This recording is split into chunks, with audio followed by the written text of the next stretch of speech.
favorite fictional wrestler, the Diamond, Chase Griffin. And I'm here because I heard this was the best wrestling podcast on the internet. The best. Really?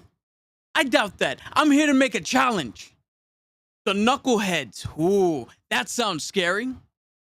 And I know you're asking, Chase, the Diamond, who are you going to challenge? Is it going to be Show? Nah. He doesn't even show up. Is it going to be Lay, the Punisher? Nah. He's too easy. Easy Day Lay is what I call him. Gigi? I'm not going to touch that one. And it's not because I'm afraid. I'm not afraid. Hold on. Let me think here. That leaves one person left. Toe tags. This dude thinks he's the best pro wrestling podcaster in the world. He's got this title back here. He's got all these pictures. The 1-800 fax line. Ha! What a joke. I'm challenging you, Toe. I'm calling you out. Let's see if you're man enough to cut Diamond. You know what? I bet he won't even show up.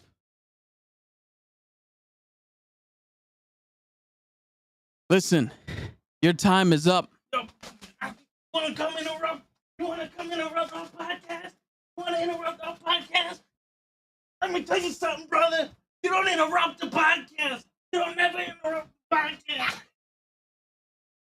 You can sit there and you can talk about my hair, you can talk about my head, and you can talk about anything else that you want to. There's three things that you don't do. You don't insult my podcast, you don't insult my people, and you don't ever give credit to John Cena. You're lucky you're still breathing because you never did that shit. This is the Knucklehead Podcast, baby, and that's how we do it.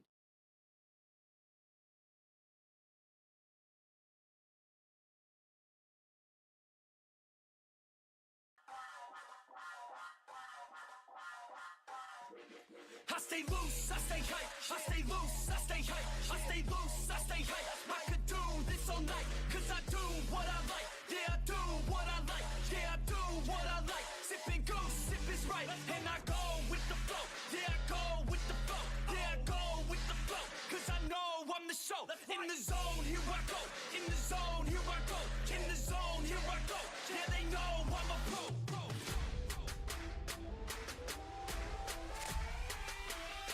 Let's go, let's go!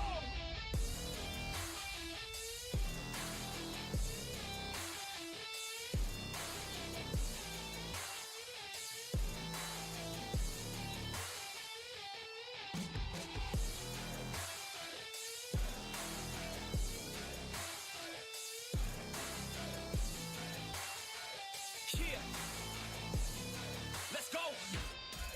If I go, I'ma get. When I flow, I'ma hit. And I know I'm the kid. I'm a soul, don't forget. I'ma blow up winning. Got my flow so vivid. Here we go, just beginning. Yeah, I throw every inning. Got my flow so legit. All I know is my shit. Here I go, they can win. Post Malone in this bitch. Rock star making hits. Got guitar in this shit. Leaving scars cause we lit. All these bars that I spit. Yo, what's going on? What's going on? What's going on, everybody? What's up, Lay? For some reason, I was thinking of NuKKle today, and this came to mind. Nice. You just missed me beat the shit out of Diamond Caster or whatever the fuck he likes to call himself. Really? Yeah, he cut a promo on us. He wanted to call us out. He was too afraid to call you out, so I had to lay the rock bottom on this motherfucker. You know what I'm saying? Diamond Caster. Interesting. What? Yeah, Diamond something. The jabroni doesn't get a chance for me to say his name for real. You know what I'm saying? Okay. Interesting. Mr. Diamond or Diamant or who cares? Nobody cares. If you mattered, it would have been answered. But since you don't, it won't. Remember, the words of Booker T. If you want some, you better be big enough and bad enough to take some. Word. You ready, son? Careful what you wish for. Very careful. Word. It's funny because, that's another one of the Briscoe brothers, yeah. If I had a Confederate flag down in here, that would have been it. Yo, for real, when That's what they, some yo, missing these are teeth. Confederate like basketball, like Olas. Oh shit, Yeah, for real. it's some missing teeth and shit. You know what I'm saying? Absolutely, yeah, yeah. I mean, they'll be in AEW soon enough, so you know. Oh yeah, Just no Twitter. word. Yo, you think we get a copyright strike if I play my own shit? Your own stuff? I don't think so. No, you shouldn't. I mean, it's yours. Right? Yeah, I mean, who's Motherfuckers. going to copyright you? You? I should, right? Oh. Just to fuck with YouTube. No, wait, when you're copywriting yourself, listen, you guys do it all the time for no reason. Why not me too? Where, right? Yeah, let me show you what this guy said. Okay. Hopefully you could hear it. Mm-hmm. Can you hear it? No, I can't hear. Huh? I can't hear. All right, let me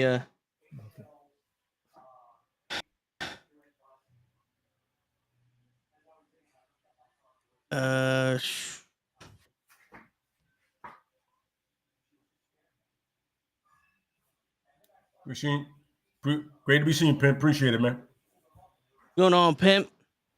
All right, fuck All it. the Flocka in the building. What's going on, Flocka? What's going on, everybody? All right, here you go. Favorite fictional wrestler, Can you hear it? the Yeah. Diamond, Chase Griffin. And I'm here because I heard this was the best wrestling podcast on the internet. The best. Really? I doubt that. I'm here to make a challenge. The Knuckleheads. Ooh, that sounds scary. And I know you're asking, who are you going to challenge? Is it going to be Show? Nah. He doesn't even show up. Could be Lay the Punisher? Nah. He's too easy. Easy Day Lay is what I call him. Gigi? I'm not going to touch that one. And it's not because I'm afraid. I'm not afraid. Hold on. Let me think here. That leaves one person left. Toe tags. This dude thinks he's the best pro wrestling podcaster in the world. He's got this title back here. He's got all these pictures. The 1-800-FAX line. Ha! What a joke. I'm challenging you, Toe. I'm calling you out. Let's see if you're man enough to cut Diamond. You know what? I bet he won't even show up.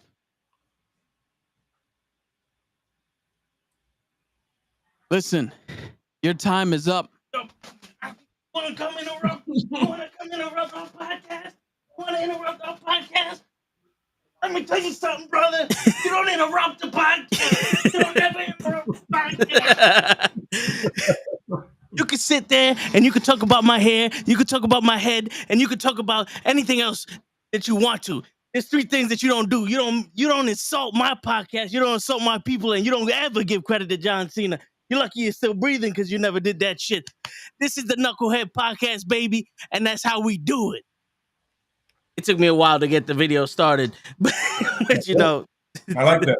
That's good. It's good running section. I'm with that. That's dope, man. I'm with that. I like that. Got to step everything up now. Word. That's it.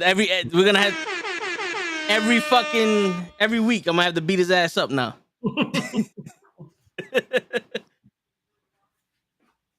He looked like a member of the Dark Order cutting a promo on Toast. Yo, for real. You really did. He looked like what is it, Uno? Yeah, Evil Uno, right? Yeah, Uno.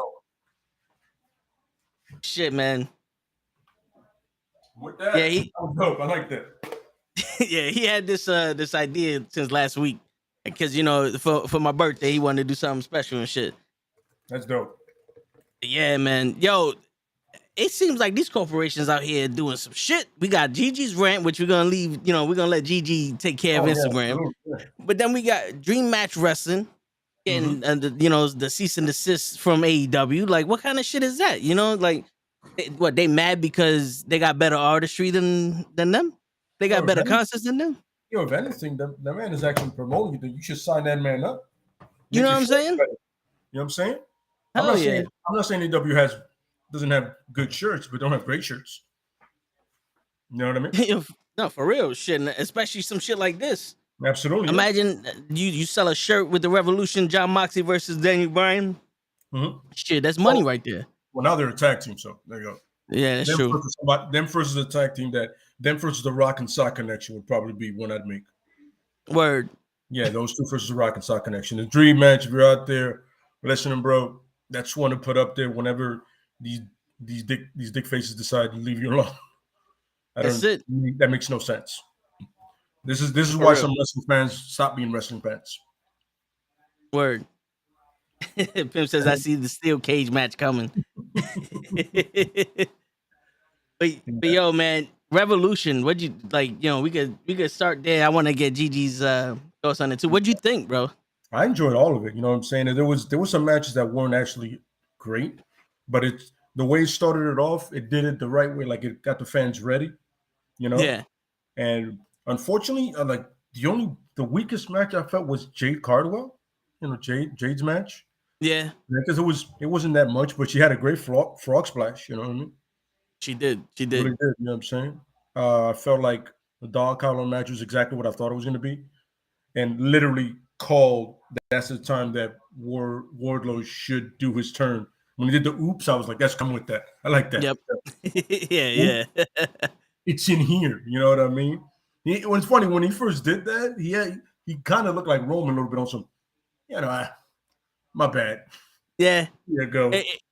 It also kind of reminded me a little bit of when Batista turned on Triple H. And all he needed was the down shit. Mm-hmm. It was a little, what you want from me? Funny. Same thing with the suit. Big fan of the Mox and Danielson match because, you know, it's, if you've had any kind of fight, you know, it's two people with a lot of pride. If you've done any kind of sparring, one strong hit and all of a sudden you're damn near in full blast of a fight. All of a sudden at the end of it, you mad? Nah, man, I'm good. You good? Yeah, man. You gotta bathe in Epsom salt for a couple of weeks and, you know, recover. Yeah. And then with Regal coming out, that was dope. You know, that was dope. That was a surprise. That was something I didn't see come. I didn't like the kind of giving away Swerve being signed because he literally had the thing to us, the clipboard. I'm like, yo, your heart, Tony, you're better at this. I can see the clipboard. You know what I'm saying? I'd rather not seeing it than see him come out. You know what I mean? But definitely should be a interesting with Swerve. Warlow got over, which he should have. You know, him being one of the pillows that they don't mention of AEW. Yeah. Like everybody's like, yo, Keith Lee. I was like, yeah, it should be Warlow, especially the with his program going on. It would make perfect sense. You know what I mean? It would make perfect sense. Yeah. Yeah, and like I said, the one match I wasn't looking forward to turned out to be a pretty good match, but like the story, there was no story to it.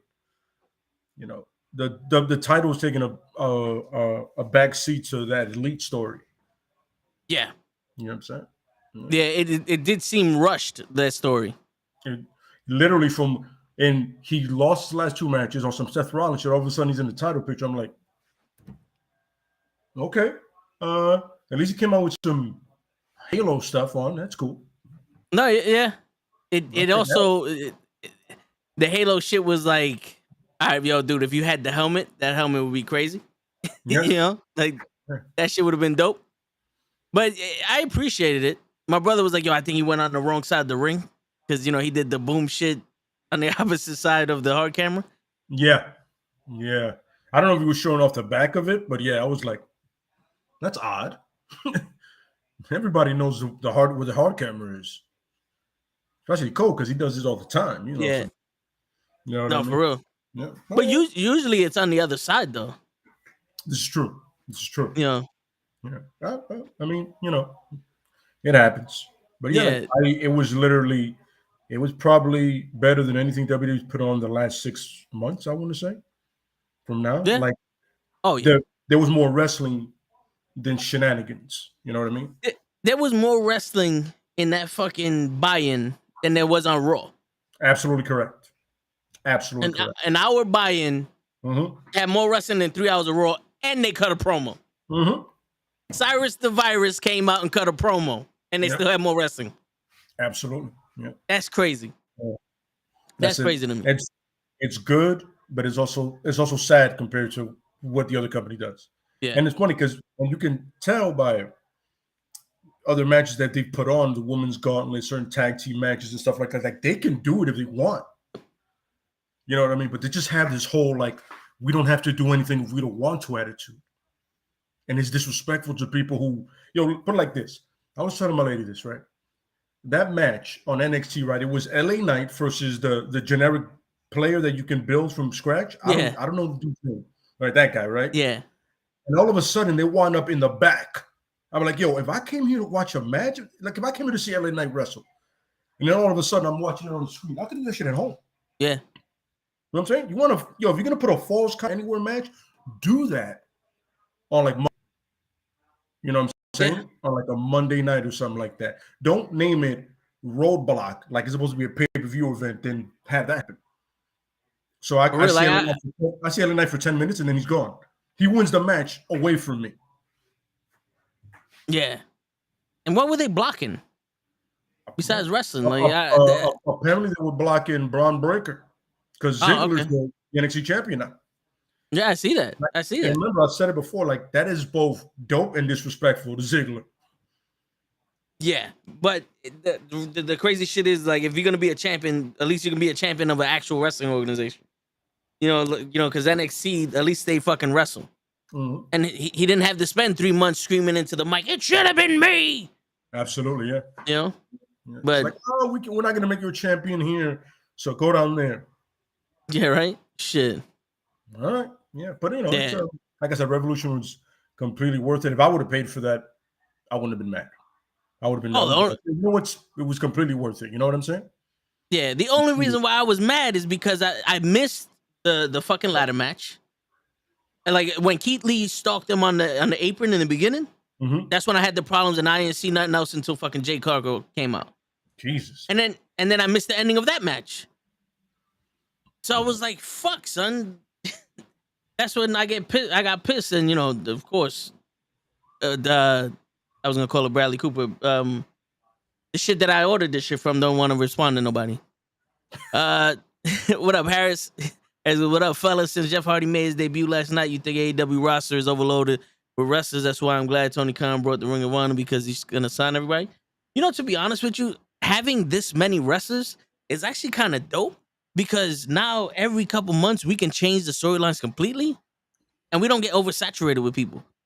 Because as opposed to WWE where they have 180 fucking people, but they only use the same 6. We get tired of people. You get tired of Roman. You get tired of fucking Brock. You get tired of seeing the Street Profits because they're always out there losing. But then now I was thinking, I was like, yo, the fucking Jurassic Express is the tag team champion.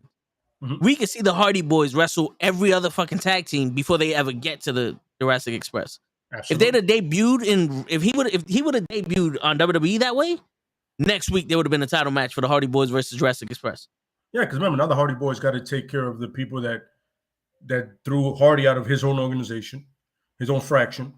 And then you could have them, they could be either one of the first or second teams to face against Moxley or thing, or they can have a tournament where they all of a sudden, like a long, good drawn out tournament, you know what I mean? With all the tag teams, because they have enough tag teams. And you can have the Acclaimed, you can have all these other people, all these tag teams that don't get used, you know what I mean? Nah, I hear you. You want Carmella to toss your salad? Shit. You would think it would be the other way around. But hey, more power to you, Clover. If you can do it, you'll be all right. Yeah, remember what they used to say: if you could dream it, you can achieve it. You know what I'm saying? Absolutely. That's it. Keep your head up. Mm-hmm. What up, bro? He said, anybody see your show? Or anybody heard from show? I heard from him earlier. Was it today? Yeah. He said happy birthday to me, but yeah. Yeah. But yo, all right, so I loved the triple threat tag team match that started the show with the Young Bucks, and because I was literally like, all right, anybody could win this. They do triple threat matches so amazingly because you don't know who's gonna win. Because at one point I was like, I can see the Young Bucks winning this, I can see the Dragons winning this, and then Jurassic Express won like crazy, and I was like, I'm satisfied with this. I'm satisfied. Mm-hmm. But the reason why, because I told you I was gonna tell you today. The reason why I had a problem with Moxley and Bryan Danielson match is the same reason why I had a problem with Adam Page. They're having this hard-hitting match, and they're not selling shit. Like, I get it. You kick somebody in the chest, he's not selling it. But my man was in the Dragon Sleeper for about a good 20 minutes and just sitting there. My man had him in a fucking bulldog choke and he's just sitting there. I'm like, bro, what's going on here? This is submissions. Like, you're literally choking the man. Act like you can't breathe. He went to, like, they make it a point to say that my man teamed with Team Couture. You know what I'm saying? So he should know how to put on a decent fucking chokehold. At least, because it's MMA training. Act like you can fucking breathe. Like, Daniel Bryan is a little wrestler. Moxie's not that much bigger, but they're acting like Superman out there. Like, when Superman died and all those replacements came, these are his replacements. And I'm tired of seeing this shit. The same shit from Adam Page. Like, my man Adam Page got super kicked 48 times and still had enough mustard to do a front flip over the top rope and close on the shit out of Adam Cole. Like, I'm like, yo, bro, like, in all actual, like, one of those attempts, you should have, like, botched it on purpose. You know, like, try to jump over and your leg gets caught. Like, yo, this guy's tired. You know, he's maybe suffering from a concussion. My man did get super kicked 18 times. I don't know about you, Lay, but if you get kicked in the head more than once, you're supposed to be out. Oh, yeah, absolutely. I agree. You know what I'm saying? Like, yeah, you're going to be helped. That's the only problem I have with the way they wrestle is the psychology of it. You know what I'm saying? Because their matches are hard-hitting. They're totally different from any other matches that you would see in WWE or anything like that. But their psychology of it was crazy. Like, CM Punk and MJF looked like they came close to killing each other in that match. Even CM Punk had a hard time doing the go to sleep that last time because his leg was hurt. You know what I'm saying? And you didn't even see them on Dynamite because that's how badly they beat each other. But Daniel Bryan and Moxley had an equivalent match without a fucking chain attached to their neck, and they're walking out there like they fine. You know? Yeah. It's just that's where it's lacking for me is the psychology of it all. Oh, okay. You know, like, you know, where it's like, yo, K-Feb is dead. I get it, but yo, during the match, let's at least act like, you know, act like my man just dropped you on your head a little bit. I get it. You know what I'm saying? Yeah. Okay. Now for me, it's just the fact that it's the way the match goes. You know what I mean? The fact that you've seen when two people are actually scrapping, that sometimes, you know what I mean, that stupid pride gets in the way, and what logically should put you down, you're just so full with that rage and stuff and adrenaline that you keep going. You know what I mean? No, yeah. Well, you know, I can understand it. It got to the point where you were like, all right, somebody got to go down. You know what I'm saying? It would make sense to go down eventually, you know? Yeah. You know, I'm not asking for a lot. I'm just asking for, like, you know, some kind of. That's what I hated about John Cena. You know, like besides everything else I said, I hated the fact that you could beat up John Cena for an hour and then he just gets up and starts running the ropes like he's the ultimate fucking warrior. It's like, that's why I always made the joke. My man took a shot of Cena. Yeah, he is colorful. Yeah, you know, because his 5 moves of death, once he hits the reboots button on his fucking brain and now has all of his adrenaline back, like, he hit the checkpoint or some shit. Like, he gets up, fucking runs the ropes, 4 fucking shoulder blocks, that little bullshit ass spinning orange driver, and then you can't see me Knuckles. Like, that's his whole routine. After Alex Riley and The Miz fucked you up in a fucking anything goes match, and you got thrown through a fucking light by the Big Show. My man, we seen what just happened to you. This wasn't a story someone told us. We watched it. Can you act like you was there? Just a little bit? Like, I want to meet the twins. You were part of it, bro. Like, you were part of it. Yeah. Like, are you duplicating, man, that you just went underneath the ring and no one knew and the new guy came out and fucked this guy up? Like, what's going on here? You the Bella twins? Yeah. You know, that's the problem I have. All right. I mean, it's a logical thing. I get it. You know what I mean? I just appreciate something where it's not so much as wrestling as it is fighting. No, I get that. Yo, the first ever time I saw the Neverweight champion, the Never Openweight championship in Wrestle Kingdom a couple of years ago, these guys beat the shit out of each other. And I was like, yo, this is a fight. They're not wrestling. They're really fucking fighting. You know what I'm saying? Like, I appreciate that. I appreciate that a lot. But, you know, and a little gripe is that whole pay-per-view was, like, monotoned. every match felt the same. Okay. You know, like you didn't see Okay. much diversity in the matches. Like 82 fucking tombstones. You know, even the women did at one point I was like, yo, Adam Cole is literally doing Britt Baker's spot right now with the Red Dragons. Like he's doing the same shit that Britt Baker just did. Yep. Like, all right, I get it.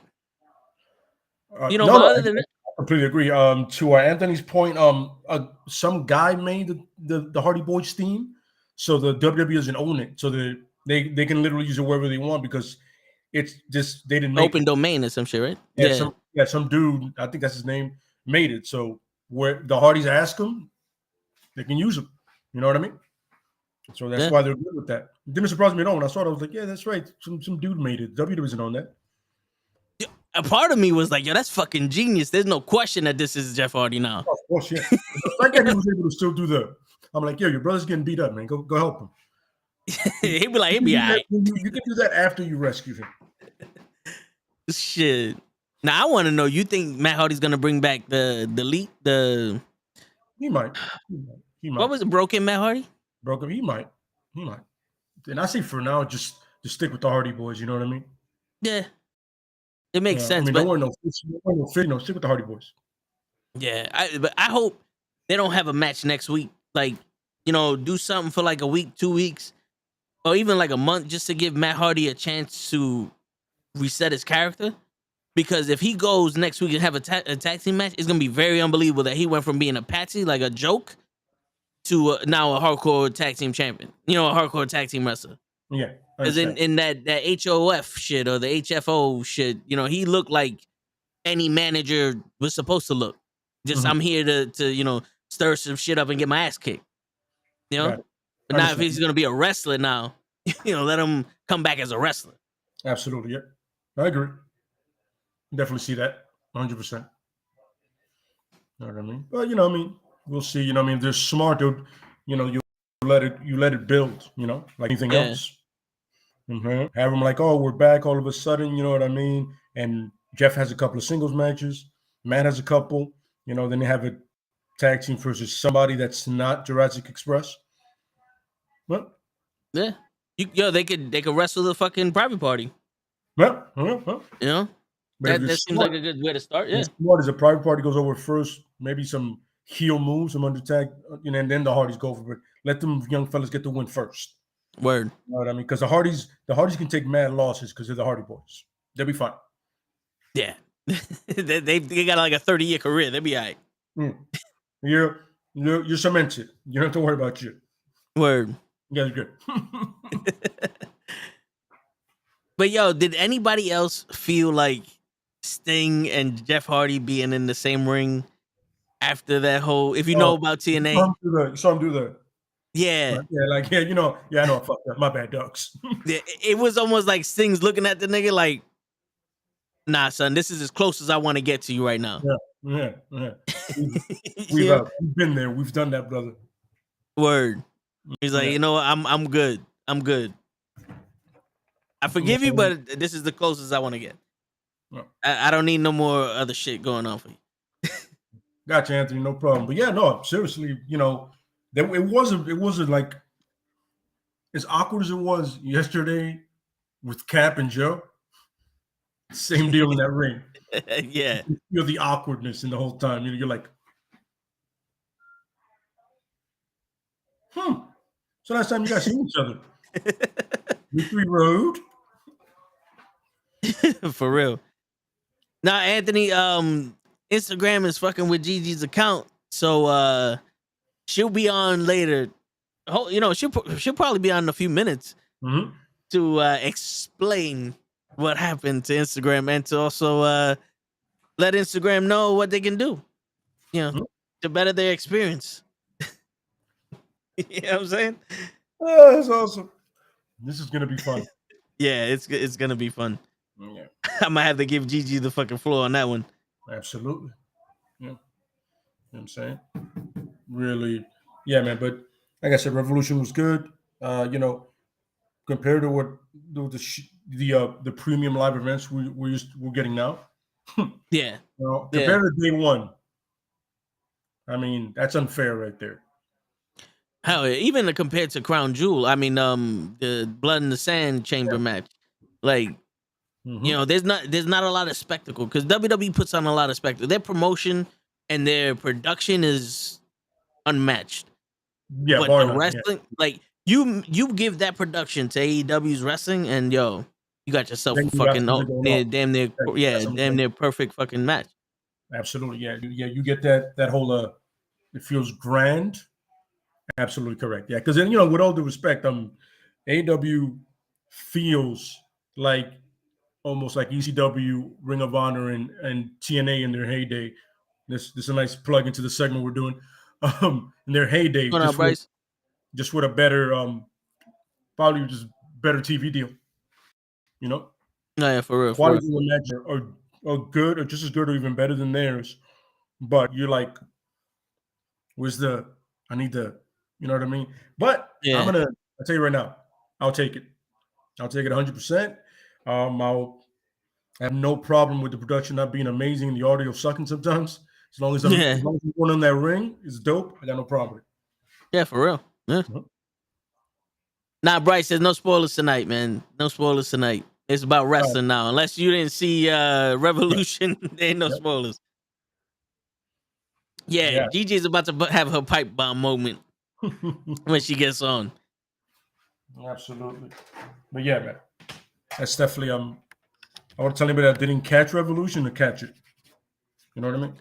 No, yeah, for real. It was it felt like WrestleMania.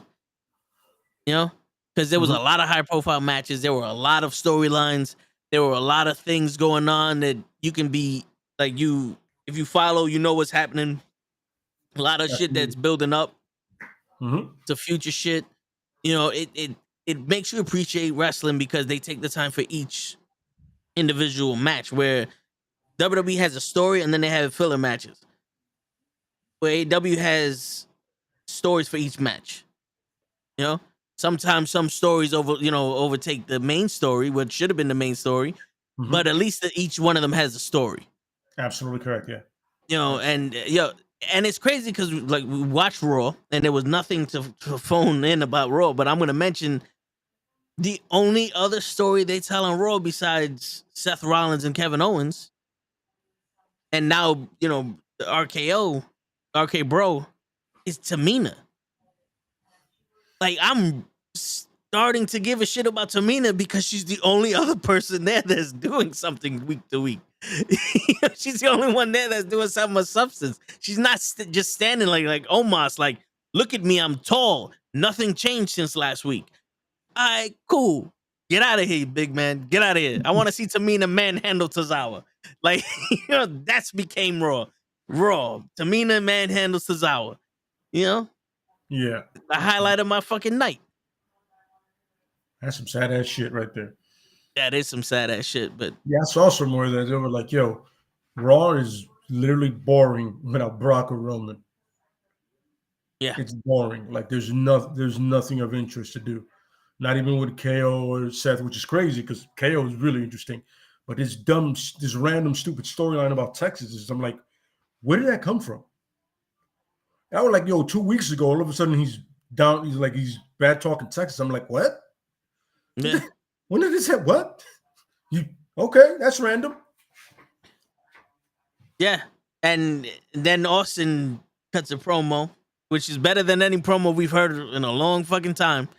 And he's like, oh, well, you spoke about Texas. Like, no one's ever spoken about Texas. There's guys that their whole thing is literally to go from state to state and bash the city they go in. Everybody's done it. So that means you should have attacked Elias when he was doing that shit. Like 2 years ago, Elias, I saw Elias was going like, I hate this city. No, for real. So what attitude? So one attitude there back to get ready for the live scene. Mela and Corey. Shit, I'm waiting for that live sex scene. The live sex show. Might as well do something with Carmella. Instead of putting the mask on, take the clothes off. Fuck it. Like, what are we gonna do? And it's funny because she is half of the tag team champs. Allegedly. You know how like show likes to say allegedly. I was last informed of this last week because I didn't know who had him. No, yeah. But so now they're in a triple threat match for the titles.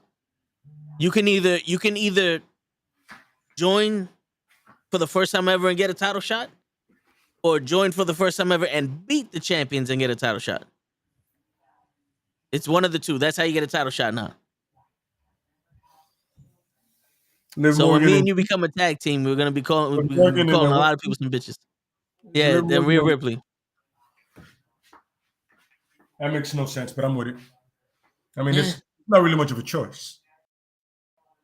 True, but there could be a other women's match for a title shot.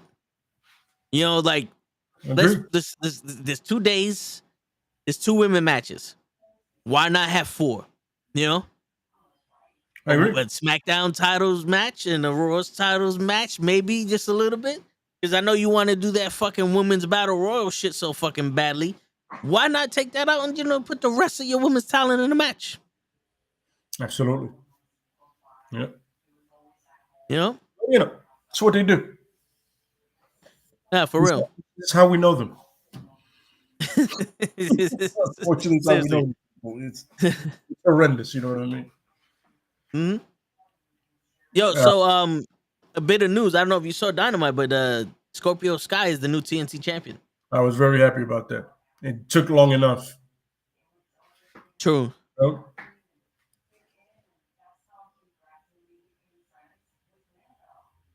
Oh, that sucks. Damn. Yeah, the Bookman thing I did hear. I did not know about the Sesame Street guy. That sucks. Childhood's slowly going away. For real. Like, how old were they when we were young? Yeah, you know what I'm saying? They were grown men. Yeah. For a question, I'm not saying I wanted to happen or anything like that. I'm just asking, how would you book Alexa Bliss if she went to All Elite Wrestling? The way she was before. I would let Alexa Bliss do her thing. I would the way she came in, that whole thing. I have no idea what that character was, but I liked what it was. Yeah. With the Freddy Krueger glove and not this whatever this is that she got away from Lily. All of a sudden, she goes to therapy to get away from Lily, but then gets her back. So you just wasted 6 weeks of people's time. Yeah. It's weird because like Alexa Bliss is a huge name, but unless you're just gonna have her walk out and show everybody that she's there, like kind of like what Jay Lethal did. Mm-hmm. I don't see her running in to help anyone on that roster. Like, you know what I'm saying? Like, I don't see her helping Ruby Soho, even like Ty Conti. And she's gonna be one of those people. I'm here for me, and I'm fucking you up. Rebecca, you think you're the best? Let's go. Let's do this. Absolutely. You know? But I would start her off slow. I wouldn't start her off in a running anyway. Yeah, what you gotta do is do what you do. They've been doing good when they sign somebody and they bring them in. The way they do it, sometimes it's a match. Sometimes a person shows up, unless Tony Schiavone fucks it up. But other than that, money, you know what I mean? They've been doing that pretty well. The way they introduce people. I felt like the Adam and the Danielson thing was forced. It was like, yo, it's one after the other, son. Can you give them their own time like you did with Punk? You know what I mean? Yeah. I did enjoy the fact that Dante got a title shot. Yeah. On Dynamite. Mm-hmm. And he was now the youngest person to get a title shot in AEW. Yeah. Good for him. Yeah. I'm not saying no. Oh wait, that was the wrong one. All right, what's going on, Randy? Which female for the women's tag belts, if you pick it and if you book it, in your opinion, would be the fourth woman, and also how? Okay. Wait, what was it? I'm not understanding. I think he's talking about the AEW championship, like if there would be 4 women after it, the 4th woman, and also how you feel about Sky winning. Well, I can answer the Sky one. I'm happy he did win it because it's about time. Yeah. He's one of the originals in that company. He should have been had it. For the women, it would listen, just give it to Thunder Rosa and build from there. I don't even want to try to book anything else right now. She should have won that match. I don't know the tag teams anymore. I have no idea. Are you talking about who would be the fourth team? Yeah, absolutely. The fourth team. Who would it be? And I was like, I don't. You only have tag teams in NXT. You know? Yeah. Unless they decide to put, Tamina and Dana Brooke together. Wilder shit has happened. Well, you can always put the superhero and Oscar together. Not Nikki Ash. I'm talking about the comic book superhero from SmackDown. Oh, I forgot her name. I know who you're talking about. And you could, that once again forced, but that's the only thing that makes sense too. Yeah. I think they have no actual women's tag team, so they fired most of them. Yeah, true. You know what I'm saying? And like I said, Scorpio, I'm happy, man. Hopefully he has a long title reign. I don't want him to be transitional champion. Yeah, that's I true. want to see him wrestle often. And I do see MJF crossing Wardlow next week. Also, I see that. That's a perfect way to transition from Punk and go straight to Wardlow. Absolutely. Cody Rhodes in his way. I'm interested to see where Punk's going after this.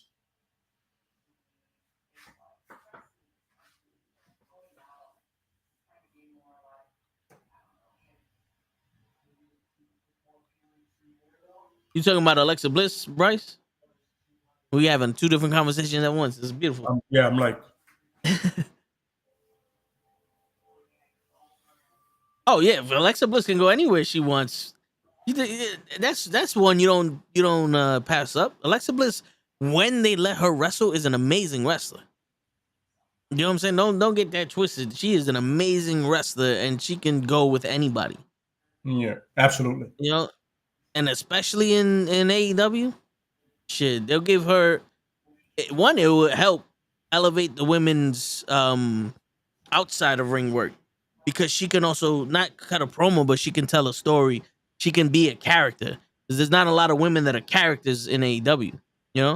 This is very true. They just, and also, to be honest with you, there are a lot of wrestlers that are not characters. There's a lot of big men just stay in the back, and and a lot of, well, I'm here to wrestle guys. There's not a lot of characters in there. Like Hobbs is just, I'm the wall. I'm the guy that you don't fuck with. And Ricky Starks is starting to bring his own character to life with his, showing off and being the man in Team Taz and shit. Agreed. Yeah. Even Jungle Boy and Jurassic Express and Luchasaurus, they're not much of characters, but they play. They have the suit on, but they don't play a lot of the characters, which they don't need to. Like we said before, if you're gonna wrestle, you can catch us with the wrestling. You don't need the character. But if you're not gonna wrestle, then you need to catch us with the character. Yep. And that's why MJF is doing such a good job, because he doesn't wrestle often, so his character is strong. Yes. Yeah. Yes, he has very strong promo work, so it makes sense. Yeah. Perfect sense. What's going on, Walter? We getting the whole house full today. So with the podcast, I had a crazy day today. Been watching the news, but they found the killer who dismembered a woman's body in Brooklyn and Pennsylvania. Hey. Oh shit! Damn. Yeah, like they found the people responsible for killing Hector Camacho. All five of them. Yeah. Damn. That's crazy, man. We could talk more about that tomorrow on the Tone Show, but just a little bit. I feel like a lot of people are escalating to shit like that nowadays because there's no consequences. Absolutely. There's a lot of people like no consequences whatsoever. Like the dude, I just got a notification. Somebody doing like 170 days in jail. Somebody who just did some shit. It was on Instagram. He did some shit that we all know about.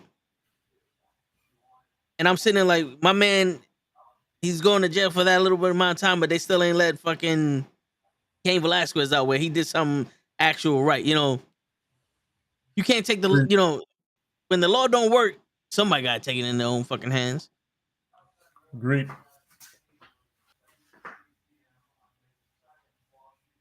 Shit. All right, hold. My man's talking in parentheses over here. No problem, Bryce. Yo, like we said, man, you got any questions? We definitely, happy to answer them shits for you.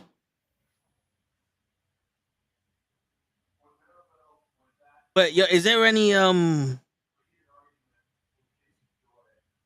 Did you? Shit, I'm trying to remember what happened on Dynamite. I just finished watching it. The Dynamite's one of those that like one or two things happens and the rest is wrestling. Yep. So that's pretty good. Agreed. There you go, William Regal. He cut a promo on Dynamite and then he tweeted out something saying that he was sorry for taking the time, taking time from the young talent or some shit. But I'm like, yo, that promo you cut was maybe like 4 or 5 minutes. Yeah. It wasn't, and it felt like it was important. You told the reason why you were there. Absolutely, yeah. Like it led to the story you're telling, and that you're part of now. You know what I mean? Yeah. Yeah. Well, Regal. What I'm saying, Regal is in NXT, and he understands. What it is to give those young fellas their time. You know what I mean? Yeah, so yeah. He's one of those. He's like a Jericho and Jericho in ways, and other people like I've had my time. You know what I mean? I'm here to help. Word. He's like, I know time is valuable, so I don't want to take too much of it. Absolutely, yeah. But I did like him coming out because, like I said in Resolution, that was a fucking surprise to see him come out. He slapped the shit out of Moxie though. Oh yeah, no, yeah. And then he put his forehead to him, and the blood was on his head, and he was also shake hands. You know what I'm saying? Like, shake hands, motherfucker. Make this happen. That uncle that knows you and your brother or your cousin fight all the time, and it was like, all right, that's enough of that. You had your scrap done. Shake hands. You guys are done today. That's it. Now let's get to work. Got it. You had your hissy fit. Let's get to work now. Which I'm over here like, this doesn't look like the formation of a team that's supposed to bring up young talent. This looks like the team that you test yourself with. This isn't a promo that Brian cut. You know what I'm saying? Like, Brian wanted to take young kids underneath his wing and teach them shit. Now this looks like, yo, we're gonna fuck everybody up. Either you get to our level or you die. No, okay, I can see that, but I can also see the fact that it's like, yo, as we're like the same as we're being to them, we're also teaching them like, yo, this is what you have to learn. This is what you're doing wrong. You know what I mean? Like they wrestle a Daniel Garcia or something like that. They're like, all right, I just beat the snot out of you. This is why. Because you like this, or you weren't doing this, or you weren't as vicious. Like Mox would be like, yo, you're not vicious at all. You're not willing to do what's necessary to win.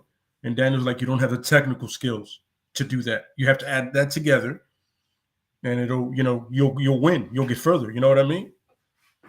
So you can have all the honor in the world, but between those two bells, you know what I'm saying? You gotta be vicious and you gotta be on point. No, I can definitely see. And then when Regal is like, Regal is who he is. You know what I'm saying? He's taught who he's taught, and everybody knows that. Probably knows more about wrestling now at this point than most people. He's forgotten more than most people know. That old saying, which is true. So when you put Bill Goldberg through the ringer, when you show him like, yo, you ain't shit, son. Make no mistake about it. I will whenever I want to do it, I'll make it happen. Gladly. So, yeah. Remember, he got shit for that, but I was like, yo, that's something. Sometimes somebody when they start believing their own hype, they need that kind of punch in the mouth on some of my man. Calm down, young blood. You're still green. You Similac behind your ears in wrestling term. You know what I'm saying? For real. Yo, one team I would love to watch them wrestle is Santana and Ortiz. Yeah. I would like to see them versus Red Dragon and Santana and Ortiz. Yeah. Because I feel Santana and Ortiz need that, like that reboot of toughness. Like, we came here as some bad motherfuckers. We need to let you know that we still some bad motherfuckers in here. You know what I'm saying? Absolutely, completely agree with that. I'm 100 behind that. You know what I mean? Word. Either that or they have like a 20-minute match against Red Dragon, and you're like, they're not the only people that travel around the world, or the Briscoes or something like that. You know what I mean? Like the Briscoes Yeah. never would make sense because they're in a sense cut from the same cloth. You know what I mean? Like there's nothing cute about them, nothing fancy. It's pretty much two dudes from the hood that are willing to get dirty. You know what I mean? Yep. Absolutely. And you can make that a street match. One of the most dangerous matches in the world. Absolutely. In a street match, roll-ups are illegal. Absolutely. You imagine that you do that in a match, like you can't roll them up. WWE would lose their shit. They wouldn't know how to book a match. Roll ups, the ref just stands there and goes, I don't know what you're doing. I can't count that. Word. I can't count that, bro. All right. Yo, Bryce, I'm answering your question real quick, but let's get to Jeff over here. Sub Toe and Lay question. Do you get tired? Oh wait, all right. Do you get tired that you can't say stuff crazy anymore, like jokes, or do you let it slide and understand why? Well, the shit is like, I ain't never been one to let somebody tell me what I can and can't say. Like, I choose not to say things out of respect for certain people and out of respect for certain times. But, as long as you're not gonna say something that's ultra disrespectful, because then you get your ass kicked. Because you do know how to, where to say shit. But I mean, it is fucked up that, you can't say nothing now, whether it be a joke or not, without having somebody pissed off. And, the answer to that is, if you can't take a joke, go fuck yourself. But yeah, man. Agreed. It's like, a joke is a joke. Now, if you're saying this shit maliciously and somebody kicks your ass, I'm not gonna feel fucking sorry for you neither. let's just put that out there. I'm not gonna feel sorry for your ass because you got your ass kicked because you said some shit you shouldn't have said. You should have been old enough and mature enough to know when not to say something. There's a time and place for everything, Yeah, there really is, and there's that old adage, right? Read the room. Yeah.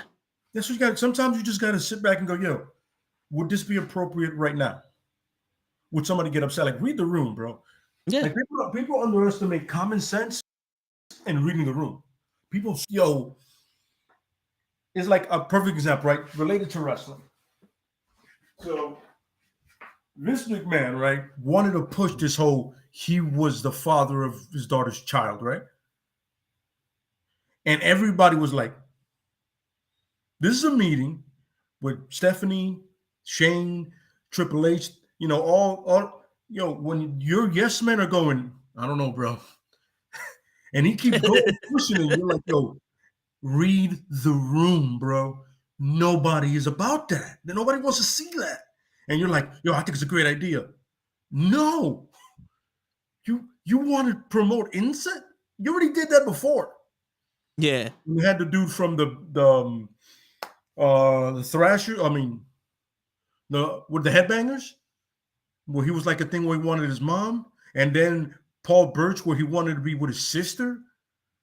And I'm they played that shit real. Yeah, I'm like, yo, Pirates. Read the room, bro. Like everybody said in that meeting that Vince didn't read the room at all. So that's the thing, common sense and reading the room. If you're not gonna have those two, then you shouldn't be allowed around people. Yeah. Then you're gonna either say something stupid or take something wrong. Period. You know what I'm saying? No, seriously. Yo, Bryce, we got you real quick. Bryce wants to know if there was a female superstar from WWE you would like to see go to AEW, who would it be? Honestly, Rhea Ripley. They don't have too many very intimidating women, or Raquel Gonzalez.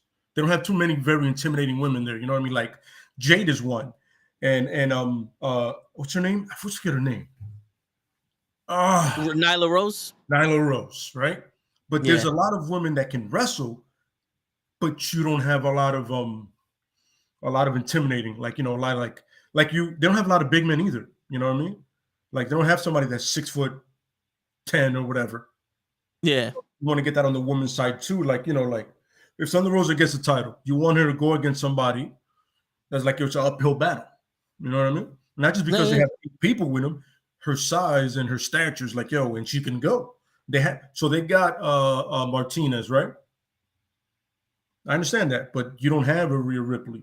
You know, you don't have a Gonzalez. You know what I mean? These women that you're like, I see it. How that's an uphill battle. And like, I mean, literally and figuratively. You know what I mean? No, yeah. And Jade is still, you know, not on that level of. With all due respect, Jade. By the way, shout out to Jade for coming out in the Jade costume. That's dope. With Mortal Kombat reference. I'm a fan of that. Oh, and to Thunder Rosa, that was an amazing gear too. I mean, I'm a huge fan of Thunder Rosa, so it doesn't take much for me to be a fan. But yeah, and Jade is still, in all puns intended, still green. You know what I mean? Great frog splash, but still green. Oh yeah. You know what I'm saying? Mm-hmm. So that's me. Yeah, I like those choices because they make sense. But for me, I would like to see Gigi and Zelina Vega. Those would be two people that I would like to see. You know, if they went to the AEW, I would like to see them in there because Zelina Vega is an untapped talent. She's able to speak. She can put on that character, and she'll give you something different than what everybody else is saying. Like I can see her standing out real easy. And Gigi is also one of those that she looks like she'll fit better in the AEW roster than she would in WWE. You know, with the orange hair, she has a different look than everybody. Who's that? Different attitude. Gigi from NXT with the toxic, the toxic of yes. Yeah. What is it? Toxic Attraction. Toxic Attraction. Yeah, and with all due respect, one of the best female factions they've had in a long time that isn't stupid, like PMS. Yeah. That was. I understand the attraction. Yeah. But you know, I am actually like, now that I'm seeing more of NXT, there's more people that are starting to stand out for the right reasons. Yep. Braun Breaker, as much as people want to get on him, and we make fun of the name when, you know, the K is silent or whatever, but the dude is first and foremost, he's a Steiner. Let's everybody understand that the lineage is right and money with this guy. This guy is wrestling. He is actually wrestling the way he's supposed to, 100%. Yeah. And then you pair him with a veteran like Ciampa, makes sense. Then you put him with another veteran like Ziggler and Rude, and you know, this guy is not only is he protected, but he's also being shown the way. Yep. You know, remember when I was talking about that, like a tag team with Edge, that they'll protect someone that's not exactly on that level? That's exactly what's happening with this dude. But luckily for him, River Natural, I wish he wouldn't do the spear, because everybody does the spear, apparently now. You know, it's no longer like just two people's move. You know what I mean? No, yeah. And they're doing the Goldberg booking, but you can also see that they're trying to evolve him into being more than just a brute in there. Absolutely. Because he needs to be able to sustain, you know, his character without having to be undefeated. Like he if you want to do something great with him, you put him in a match for like Pete Dunne. Because Pete Dunne is technically one of the better ones in there. And you know his thing is joint manipulation and all, when he's breaking the fingers and all that. Braun is going to have to step up his game.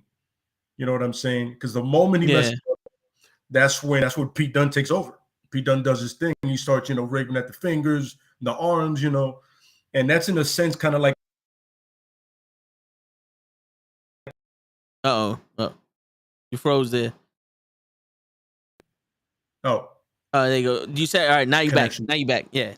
You said that's in a sense of like, That's a sense like Benoit breaking your body down, or even Bret Hart, you know, kind of those guys who, or even they're not the biggest guy, but when they start breaking down the body part, you know, you have to adapt to them. Yeah. Otherwise, you're going to lose the match, and that'll help. He'll understand that, like, yo, I just can't wrestle my match against him. He's not that kind of guy. You know what I mean? I go full ahead of him, he's going to see me do something stupid. No, yeah. Wait, that's Darby Allin's ex-girlfriend? Apparently. Really? Darby, you're lucky. I can kind of, for real. So I can see it, though, a little, you know. Cheers to Darby. You son of a word. For real. Braun Breaker's going to get called up pretty soon. Yo, I hope not. I hope not right now. I'll just give him another couple of months or a year in NXT, man. Don't do that. Yeah. But the only problem is you're desperate for talent because you got rid of so much. So it's your own fault. You know what I mean? But if Raw indicated anything, my man they don't know him. You know, like on Raw, they were quiet. They didn't pop for him. Like I can see him being, if they had a mid card. You know, if they had that section where it was like, here goes the guys that we want you to build up and, you know, figure out who they are, and then you can like them and we'll bring them up. You'd be perfect for that. But they don't have that. And you don't highlight NXT on your flagship show. Yeah. You don't highlight this next generation. You got that stupid nil thing. You don't even highlight that you're picking actual athletes to be future WWE super. There's no mention of that stuff on your flagship show. Not even on SmackDown. Yeah. I understand you have a show for that, but not everybody's gonna watch that show. After watching Raw, you get turned off until Friday. Like, I don't, because then if you watch Dynamite and then if you watch Rampage, you're like, oh, I'm actual wrestling. So I don't want to watch the other company stuff. I'm not gonna lie. I have never ever had any kind of excitement to watch NXT 2.0. I have not watched a full 2.0. I saw the ladies tag team ladder match, and then I saw the takeover they did. I have not watched any full 2.0 since then. I would watch a full gold and, you know, black and gold NXT, but Harris had a question before we talking about Jim Cornette and Keith Lee. So Jim Cornette said that his problem with Keith Lee is that he talks like Frazier and he sounds too smart. How could you get over with that voice? Oh, since when was? Wait a minute. I'm sorry. Wait a minute. You sound too smart? So you're telling me, help me understand this correctly. A professional wrestler, but on top of that, let's be real about this. An African-American professional wrestler sounds too intelligent? Does that not sound odd? Yeah. It never sound, it's like you guys remember what is that the Spider-Man movie where Mysterio goes, never apologize for being the smartest person in the room? Oh yeah. Far From Home. Far From Home. Same thing. Cornette, you, my friend, must have, with all due respect, you have a great wrestling mind. I understand it and whatever. But man, you must have lost your goddamn mind. I actually say that to her about an individual, especially Keith Lee, because he can do it between those ropes, on the mic, wherever he wants to. The man oozes charisma. And you want him to dumb himself down? Or my man, the reason you let Keith Lee be Keith Lee is so he can do what he does. You can never sound too smart. That is the dumbest shit I think I've heard from somebody who should be next level genius in wrestling or just in life experience. You really too smart? The fuck out of here, man. I'm gonna explain this to you guys because we've been saying this. All right, Bryce, appreciate you stopping by. Thanks for the questions. We love them. Whenever whenever you can stop by again, love having you here, bro. I'm gonna explain this to you guys, and Lay knows, and everybody else knows. I've said this plenty of times. Jim Cornette is an old school wrestling mind, old school booker.